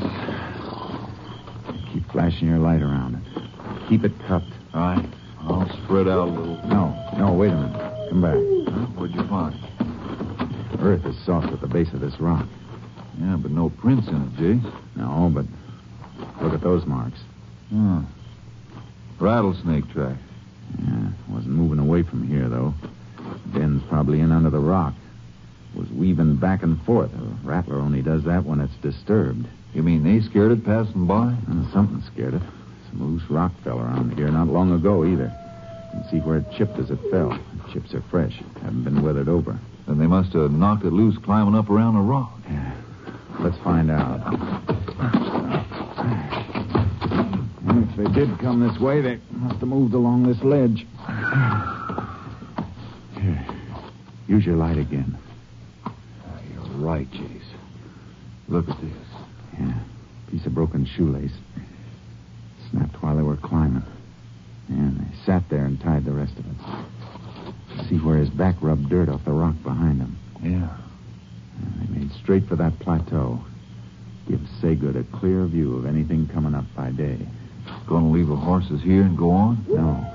Climb down and get them. We'll circle the rocks and take the long way up. We'll give Saygood a chance to fall asleep. We may be able to take him alive.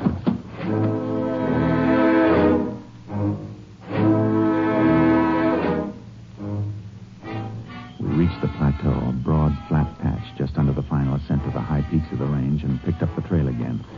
It led straight toward a clump of trees and brush, and through the trees we saw the glow of a fire. We moved toward it. The moon's pretty bright now, Jace. We're out here. They're in cover. Unless they move between us and that fire. It's funny Saygood would keep a fire going at night. Need it in the day for cooking, but it's a giveaway in the dark. Probably figures he's safe enough. He's got to keep an eye on Abbott. Unless we're wrong and Abbott's along because he wants to be. And we'll find that out when the showdown comes. No sign of any movement there yet, Jace. We'd better leave the horses now. And we'll stake them out here and split. Circle in on foot until... Stop now, please!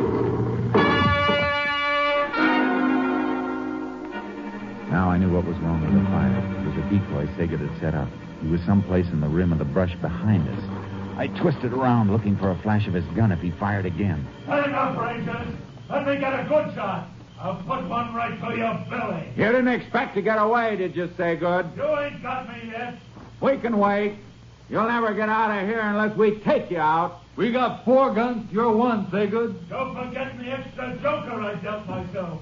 Talk up, Abbott. Oh, Johnny, my arm. I still got Abbott, little Papa.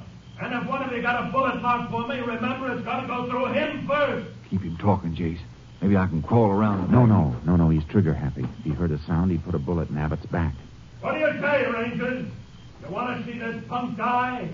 Now remember, I got nothing to lose by gunning it. What do you want, Saygood? I'll make you a deal. We don't make deals. You'll make this one, or Abbott's dead. He's not fooling, Rangers. He'll kill me. I got a wife and a kid down. Ain't that touching, Rangers? Now you gotta play ball with me. What's your deal? Back off. Way off so I can see you go. And leave us your horses. And remember, Abbott will be in front of me when we come out to get him. Jace, we can let him come out, and then we can... Sure, I know. All right, Saygood. You got a deal.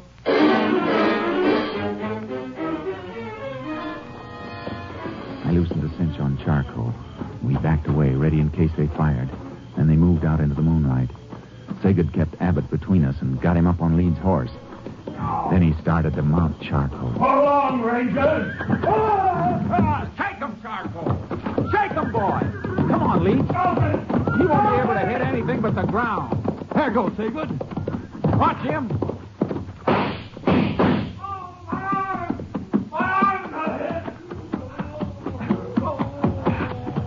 You all right, Abbott?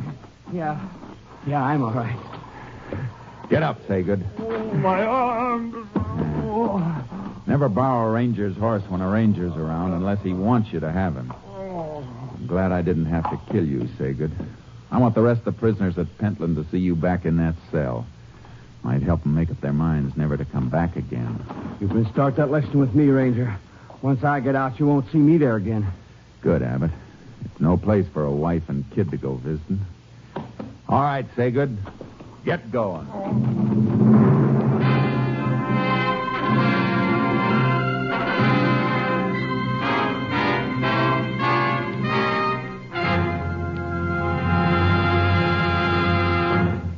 John Saygood was brought to trial and found guilty on 3 counts of murder. His sentence, death in the electric chair.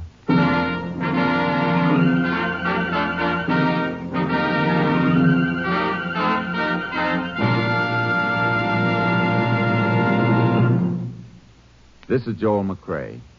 Many tales about the Texas Rangers have been repeated until they are legend. And here's one of my favorites.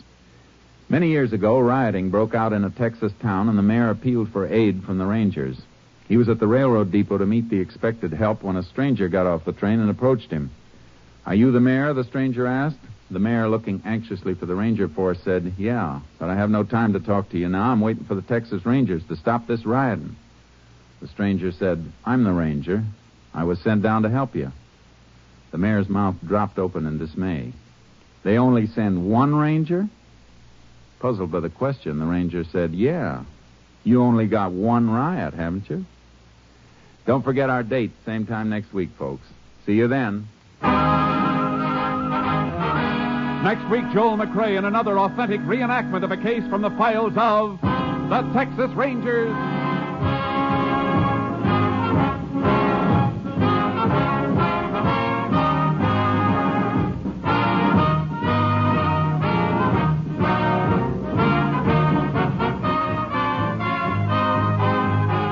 Joel McCrae is currently seen starring in the Universal International Technicolor production Saddle Tramp. Tonight's cast included Tony Barrett, Frank Martin, Reed Hadley, Wilms Herbert, Dick Ryan, and Lorene Tuttle. This story was transcribed and adapted by Joel Murcott, and the program was produced and directed by Stacy Keach. This is Hal Gibney speaking.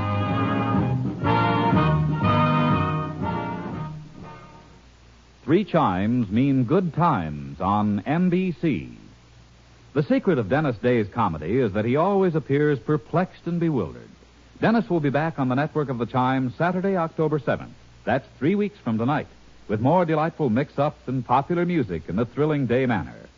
And that same Saturday, October 7th, also marks the return of Judy Canova with more of her mountain-style music and mayhem. This is NBC, the National Broadcasting Company.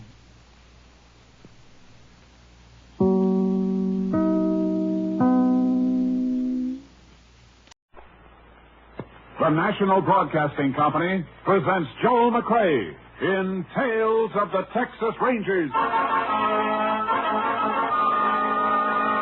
From Hollywood, another authentic reenactment of a case transcribed from the files of the Texas Rangers.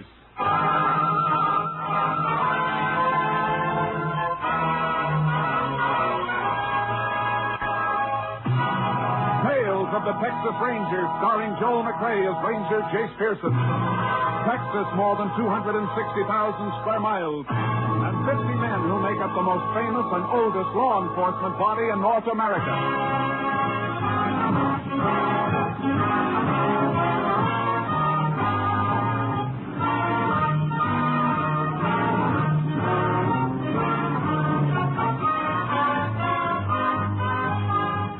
Now, from the files of the Texas Rangers come these stories based on fact.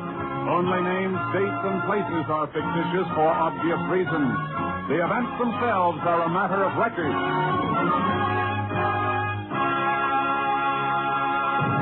Case for tonight, Open and Shut.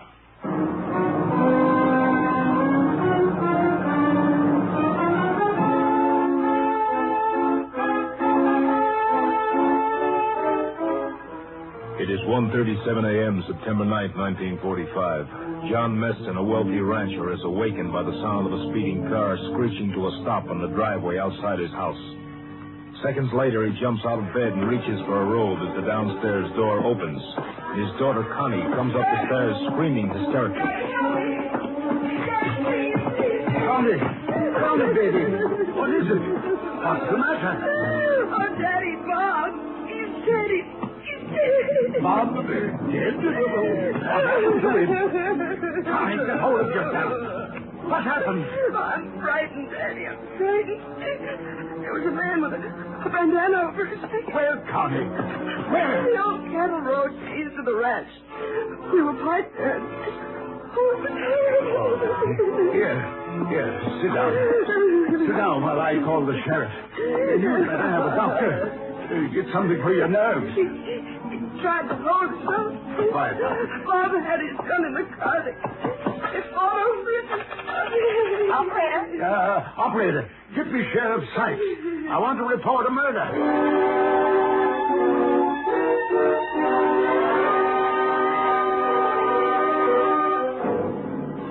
Connie Meston was in no condition to be questioned, and Sheriff Sykes had only an incoherent story to follow.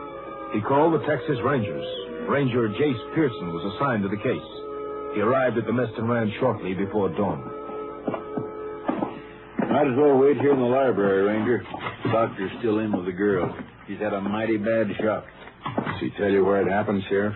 Yeah, the old cattle road east of the ranch. I got some men riding out there now. They'll call us as soon as they find the body. That girl isn't going to be able to talk real soon. We better get out with your men. Oh, here's the girl's father.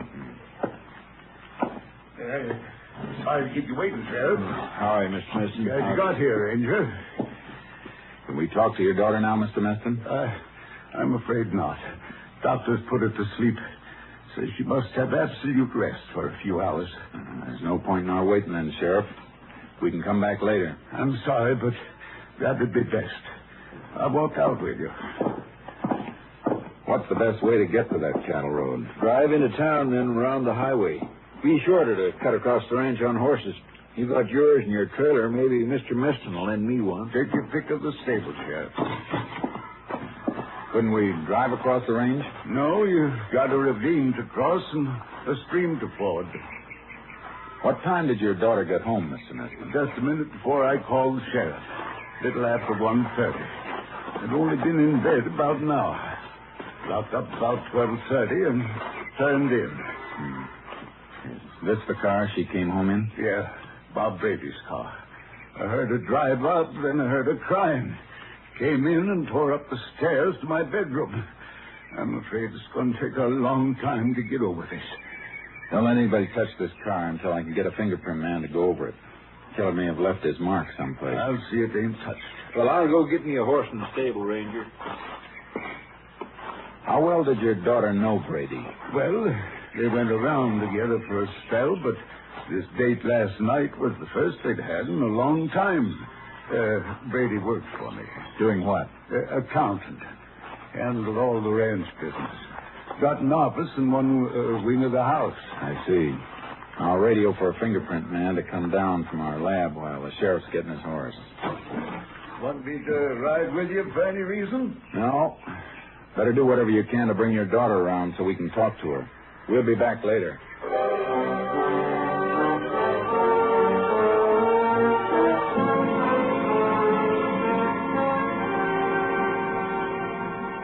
I made my radio call, and then Sheriff Sykes and I cut across the ranch to the old road. The riders had just found Bob Brady's body. Nothing had been touched. The riders waited while the sheriff and I went over the ground.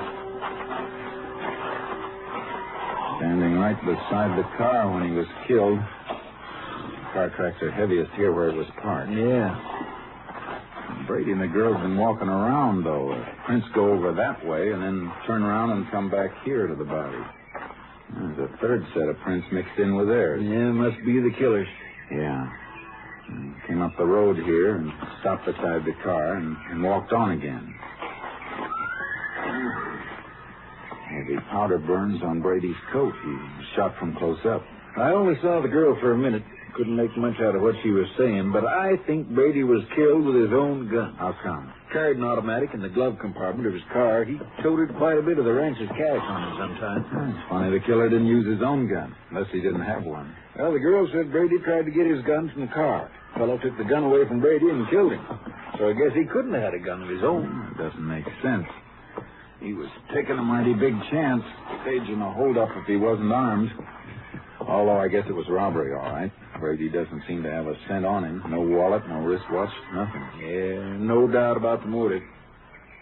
Well, I guess I better have the body moved into town. Deputy can notify Brady's mother. Yeah. I'd better order an autopsy report. Isn't going to tell us anything we don't know, though. Keep a couple of your riders here. Sure thing, but what do you want them to do? Beat the brush and look for Brady's gun. And while they're looking, we can follow this extra set of tracks and see where they lead.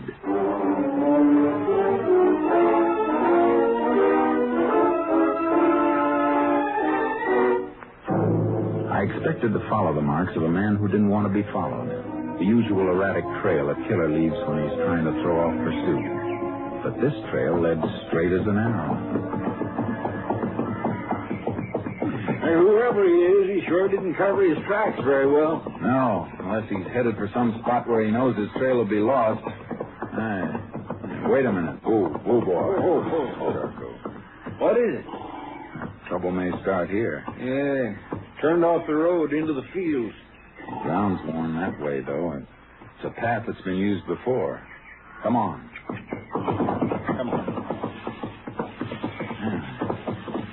The grass has been trampled from regular use.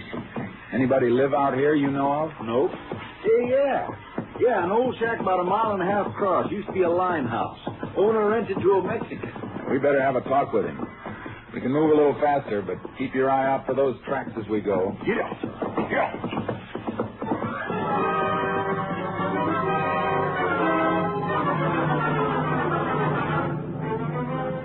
We reached the shack, and the earth around it were the boot prints of a man. They matched the ones we'd been following.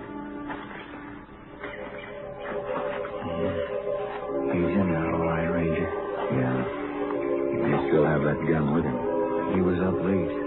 Could still be asleep. Come on. We'll see. There he is. Still in bed. Quiet. Take a look at these boots. Right beside his bunk. Bent nail in the heel of one of them. Yeah, the mark we've been following, all right. He's our boy. All right, you. Wake up. Who's that? Come on, get up. Chris, what have I done? Why'd you come here? What's your name? Jose Morales, senor. Where were you last night? What? I walked into town. Anybody see you there? Sí, senor. The man in the package store. I stopped there to buy a bottle of wine. There's the bottle on the table. What time did you leave town, Morales? It was almost midnight, I think. And you walked home, too? Sí, senor, sí. But why do you ask me all these questions? I don't know. How long does it take you to walk back here? Hour, maybe more. I don't have a watch, senor. Are you sure you don't have a watch now? See, I never owned one. How about a gun? I don't have a gun. How did you come when you came home? Well, I don't remember, senor. I just walked. Well, you better remember. You came up the cattle road. We followed your boot tracks. Were you alone all the time? Sí, alone. You didn't see a car parked on the cattle road? Sí, senor. Sí. There is man and girl there. They will remember that they see me there. What's that? Hold it, Sheriff. Go ahead, Morales. When did they see you? On the way home, I passed by the car. I think maybe the car is broke down. So I took a look inside, but there's nobody there. And then I walk a little further. I meet a man and girl. I asked them, is something wrong with the car? Go ahead. Well, they told me no. So I just come away. Senor, if you can find them, they will remember. They can tell you I was there. This man's walking himself right into the electric chair, Jace. Yeah, too easy. You better get dressed, Morales. You're coming with us. But why, senor? What have I done? You'll find out later. Just get dressed. Let's come to the shack, Sheriff. See if we can find that gun.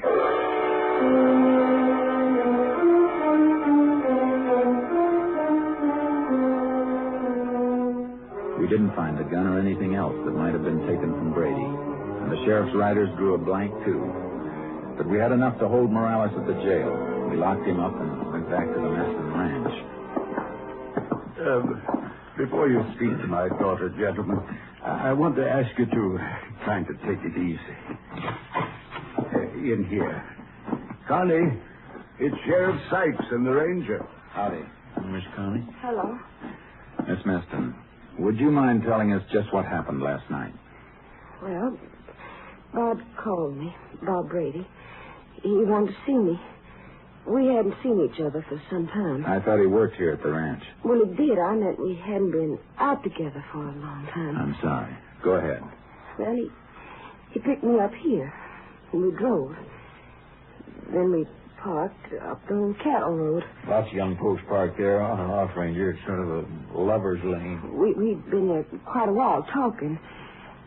See, Bob was going to be married next month to a girl named Mildred Peterson. She's a school teacher, Ranger. I see. Go ahead, Miss Meston. Well, he asked me if I wouldn't change my mind and make up with him before he got married, and it was too late.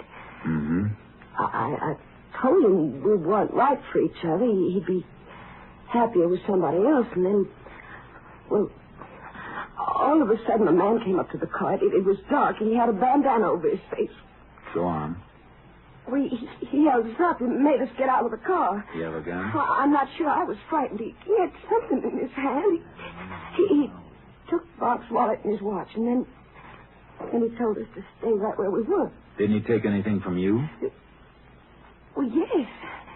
Yes, he took my purse. And then what happened? Well, all of a sudden, Bob made a dash for the car. He got his gun from the glove compartment, but the man was right after him. They fought.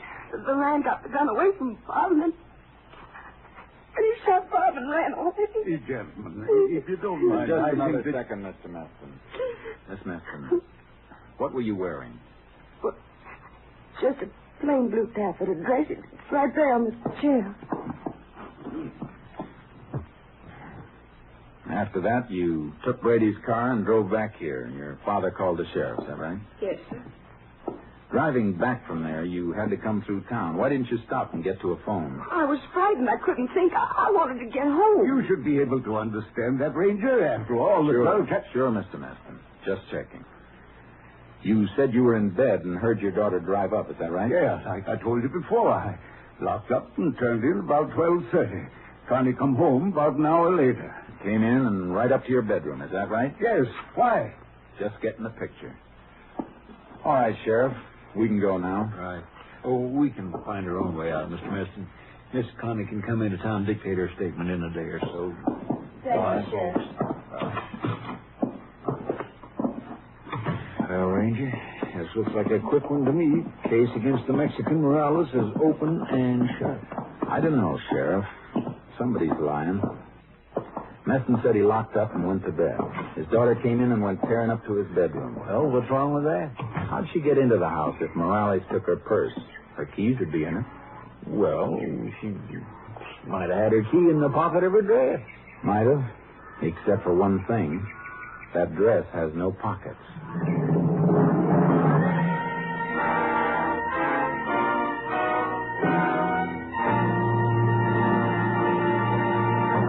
In just a moment, we will continue with Tales of the Texas Rangers, starring Joel McClay as Ranger Jace Pearson. This month, the National Broadcasting Company celebrates 25 years of bringing you the best radio programs.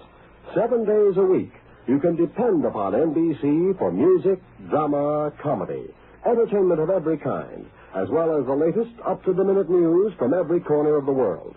When you tune where you hear the familiar NBC chimes, you know you're tuned for the finest in radio listening. We continue now with Tales of the Texas Rangers, and tonight's case, Open and Shut, an authentic story from the files of the Texas Rangers.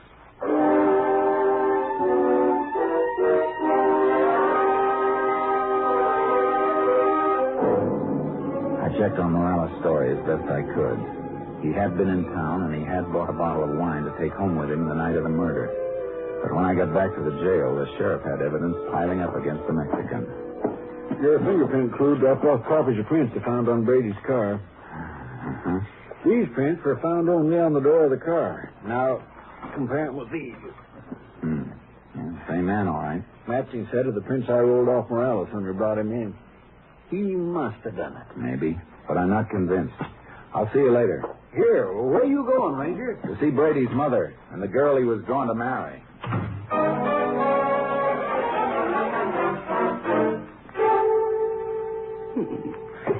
The only boy had legs. 2 brothers were killed in the war. Please, Mother Brady, we've got to help the Rangers. Oh, I'm sorry, Ranger. It's all right, ma'am. How long had it been since your son had been out with Connie Meston before last night? 6 months.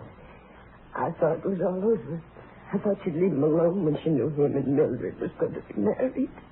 Did he brood about her much during the time he wasn't seeing her? No. He knew it was best. She was spoiled. She never really wanted it. Except when she found out she couldn't stand him. Miss Peterson, you and Brady ever quarrel about Connie Meston? Oh, no. He was over it. He knew what she was. She's a cruel, heartless little cheat. She made his life miserable. You got any idea why he called her and asked her to see him that night? Well, Ranger, he didn't call her. She called him. You're sure of that? I heard him answer the phone. He didn't want to go, but she must have been insisting, because after a while he said, all right, he'd meet her just once. For the last time. Thanks. Ranger, is it true what we heard? You got the killer in jail?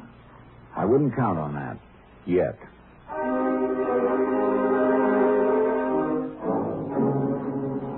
I went back to the jail and questioned Morales again. He was frightened, but his story never moved an inch from what he told us the first time. Then I saw the sheriff. I spoke to District Attorney, Jace. He thinks we got enough to take the grand jury for an indictment.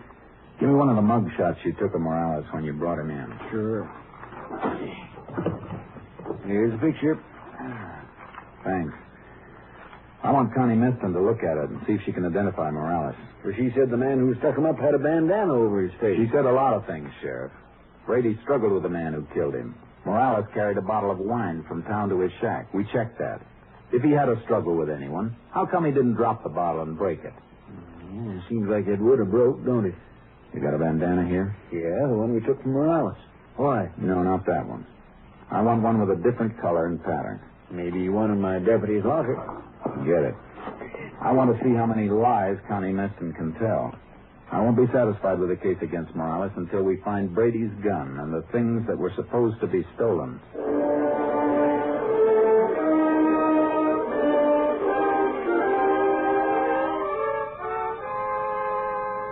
I went back to the Meston Ranch the next morning. Connie Meston was taking Brady's death hard. As hard as a rock. She wasn't at the ranch house. She was near the corral, training a jumper to take a fence. All right, come on, boy, now. Let's go. Come on. Oh. Now. Back again. Come on. Come on.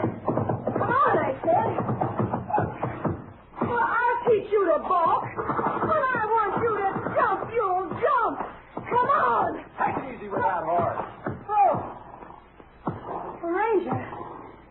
didn't see you coming. Glad to see you've recovered from your shock.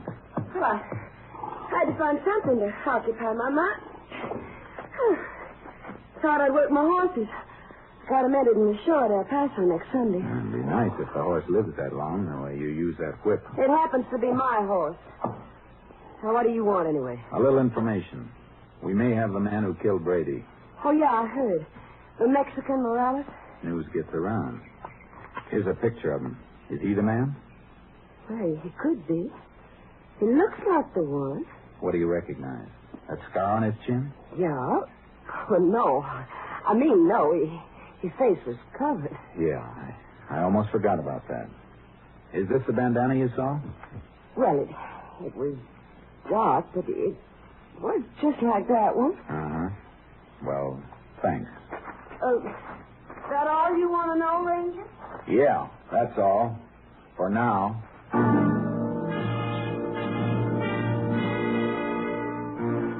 I saw Connie Meston's father as I was leaving the ranch. He seemed pale and shaky seeing me there. I was certain that Connie Meston was lying all the way. The sheriff dropped a bombshell in my lap when I got back to the jail. He was running for his car when I drove up. Hey, Sheriff! Sheriff, where you going? Oh, I'm glad you got here.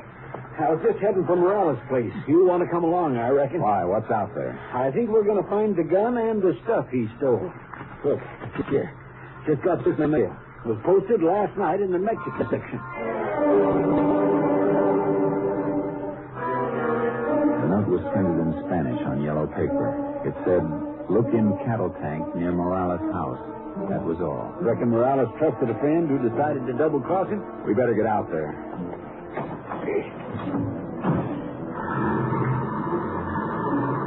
Well, there's no doubt about this case now, Ranger. We find that gun, and Morales is headed for the electric chair for sure.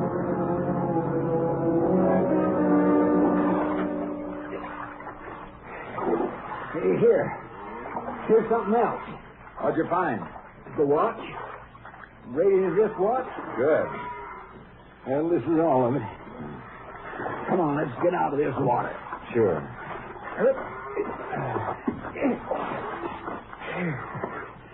Nice haul. The gun, the girl's purse, Brady's wallet, and wristwatch are right on Morales' doorstep. That's the end of this case. No, it isn't. Oh, now, Jay. Look at these things, Sheriff. Look at the muzzle of this gun. It's clogged solid with dirt, packed tight. Well, always some mud in the bottom of a cattle tank. Yeah, but this isn't mud. It's packed earth, and it's packed so tight it didn't dissolve in the water. Yeah. Say, that is funny. Sheriff, this gun was buried someplace after it was fired. Buried and then dug up again and thrown into this cattle tank. Say, you're right. Traces of dirt packed into the holes of the watch band, too. And in the wallet. Sure. But look at this purse. The purse wasn't buried, or the same dirt would be jammed in the metal frame. Connie Meston's keys. She had them when she ran home after Brady was shot. She brought the purse with her to plant with the stuff she dug up after she knew Morales was under suspicion. You mean she killed Brady, buried the evidence before she went home to make it look like robbery? Yeah, because the real motive was jealousy. You hold Morales another 24 hours. That'll be long enough to get what we need. Then Connie Meston can take his place. But you've got no proof on her. I'll send that anonymous note through to the handwriting division at our lab. They can get a sample of Connie Meston's writing from horse show registration blanks at El Paso for comparison. Yes, but will that help, Ranger? After all, the note is printed, and it's in Spanish. There'll still be similarity in letter formations. Besides, registration blanks usually ask for printed information on breeding and identification. If Connie Meston wrote that note, Lab will know it.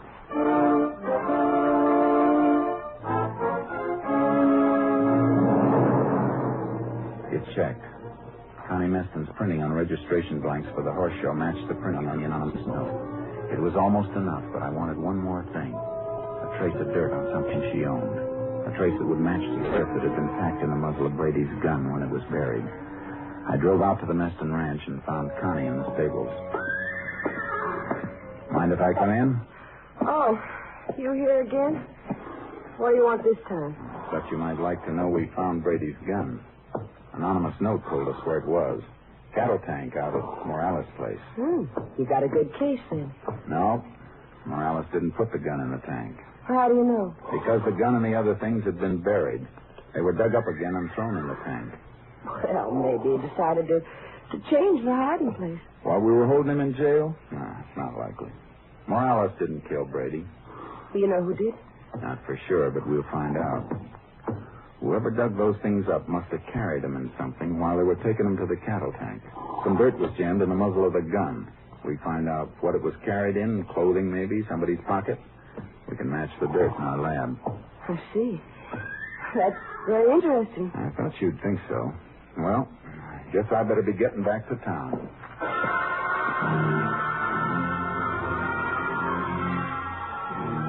I drove away from the ranch and parked behind some trees that gave me a view of the stable. A minute after I left her, Connie Meston came out, riding like the wind. I unloaded charcoal from the trailer and followed her, always keeping cover between us.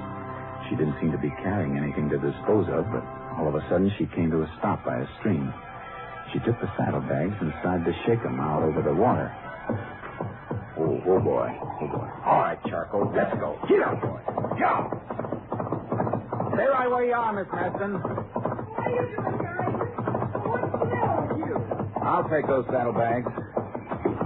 Sure. Any log and empty them into a stream? None that I know of. Well, take them then, Ranger, because they're empty. Not as empty as you wish they were.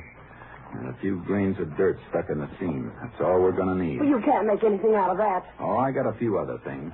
That anonymous note in Spanish matched the registration blanks you sent into El Paso. I don't think you'll be showing your horses Sunday. Why, you... Give me that quick. You won't be using this again either. Now, get on your horse and ride for the house.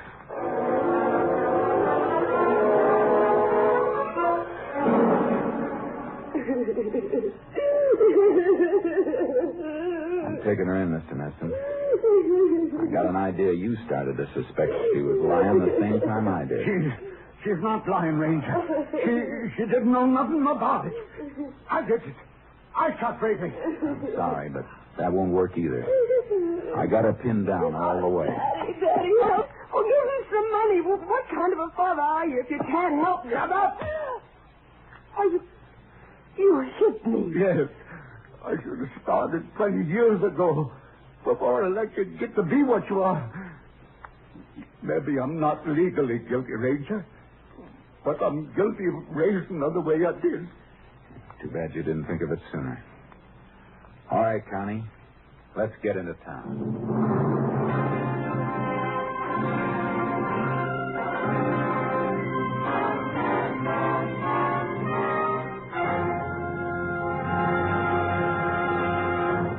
Connie Meston's trial was spotted with hysterics that failed to convince the court, although she maintained she was innocent in the face of overwhelming evidence against her.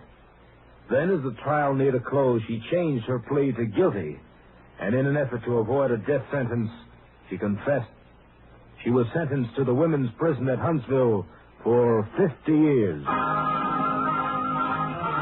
Next week, Joel McRae in another authentic reenactment of a case from the files of the Texas Rangers.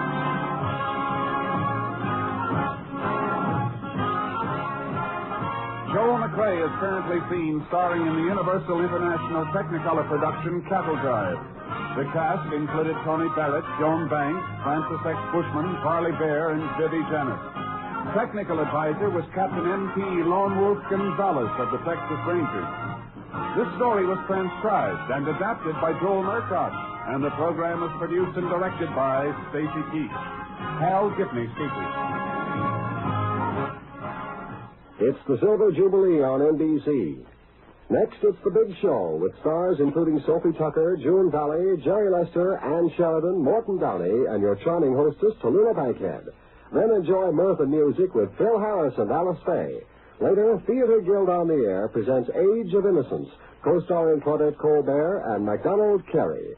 And for pictures of your favorite NBC stars, buy the current NBC Silver Jubilee issue of Radio TV Mirror magazine. Next, it's The Big Show. All this and Tallulah, too, on NBC.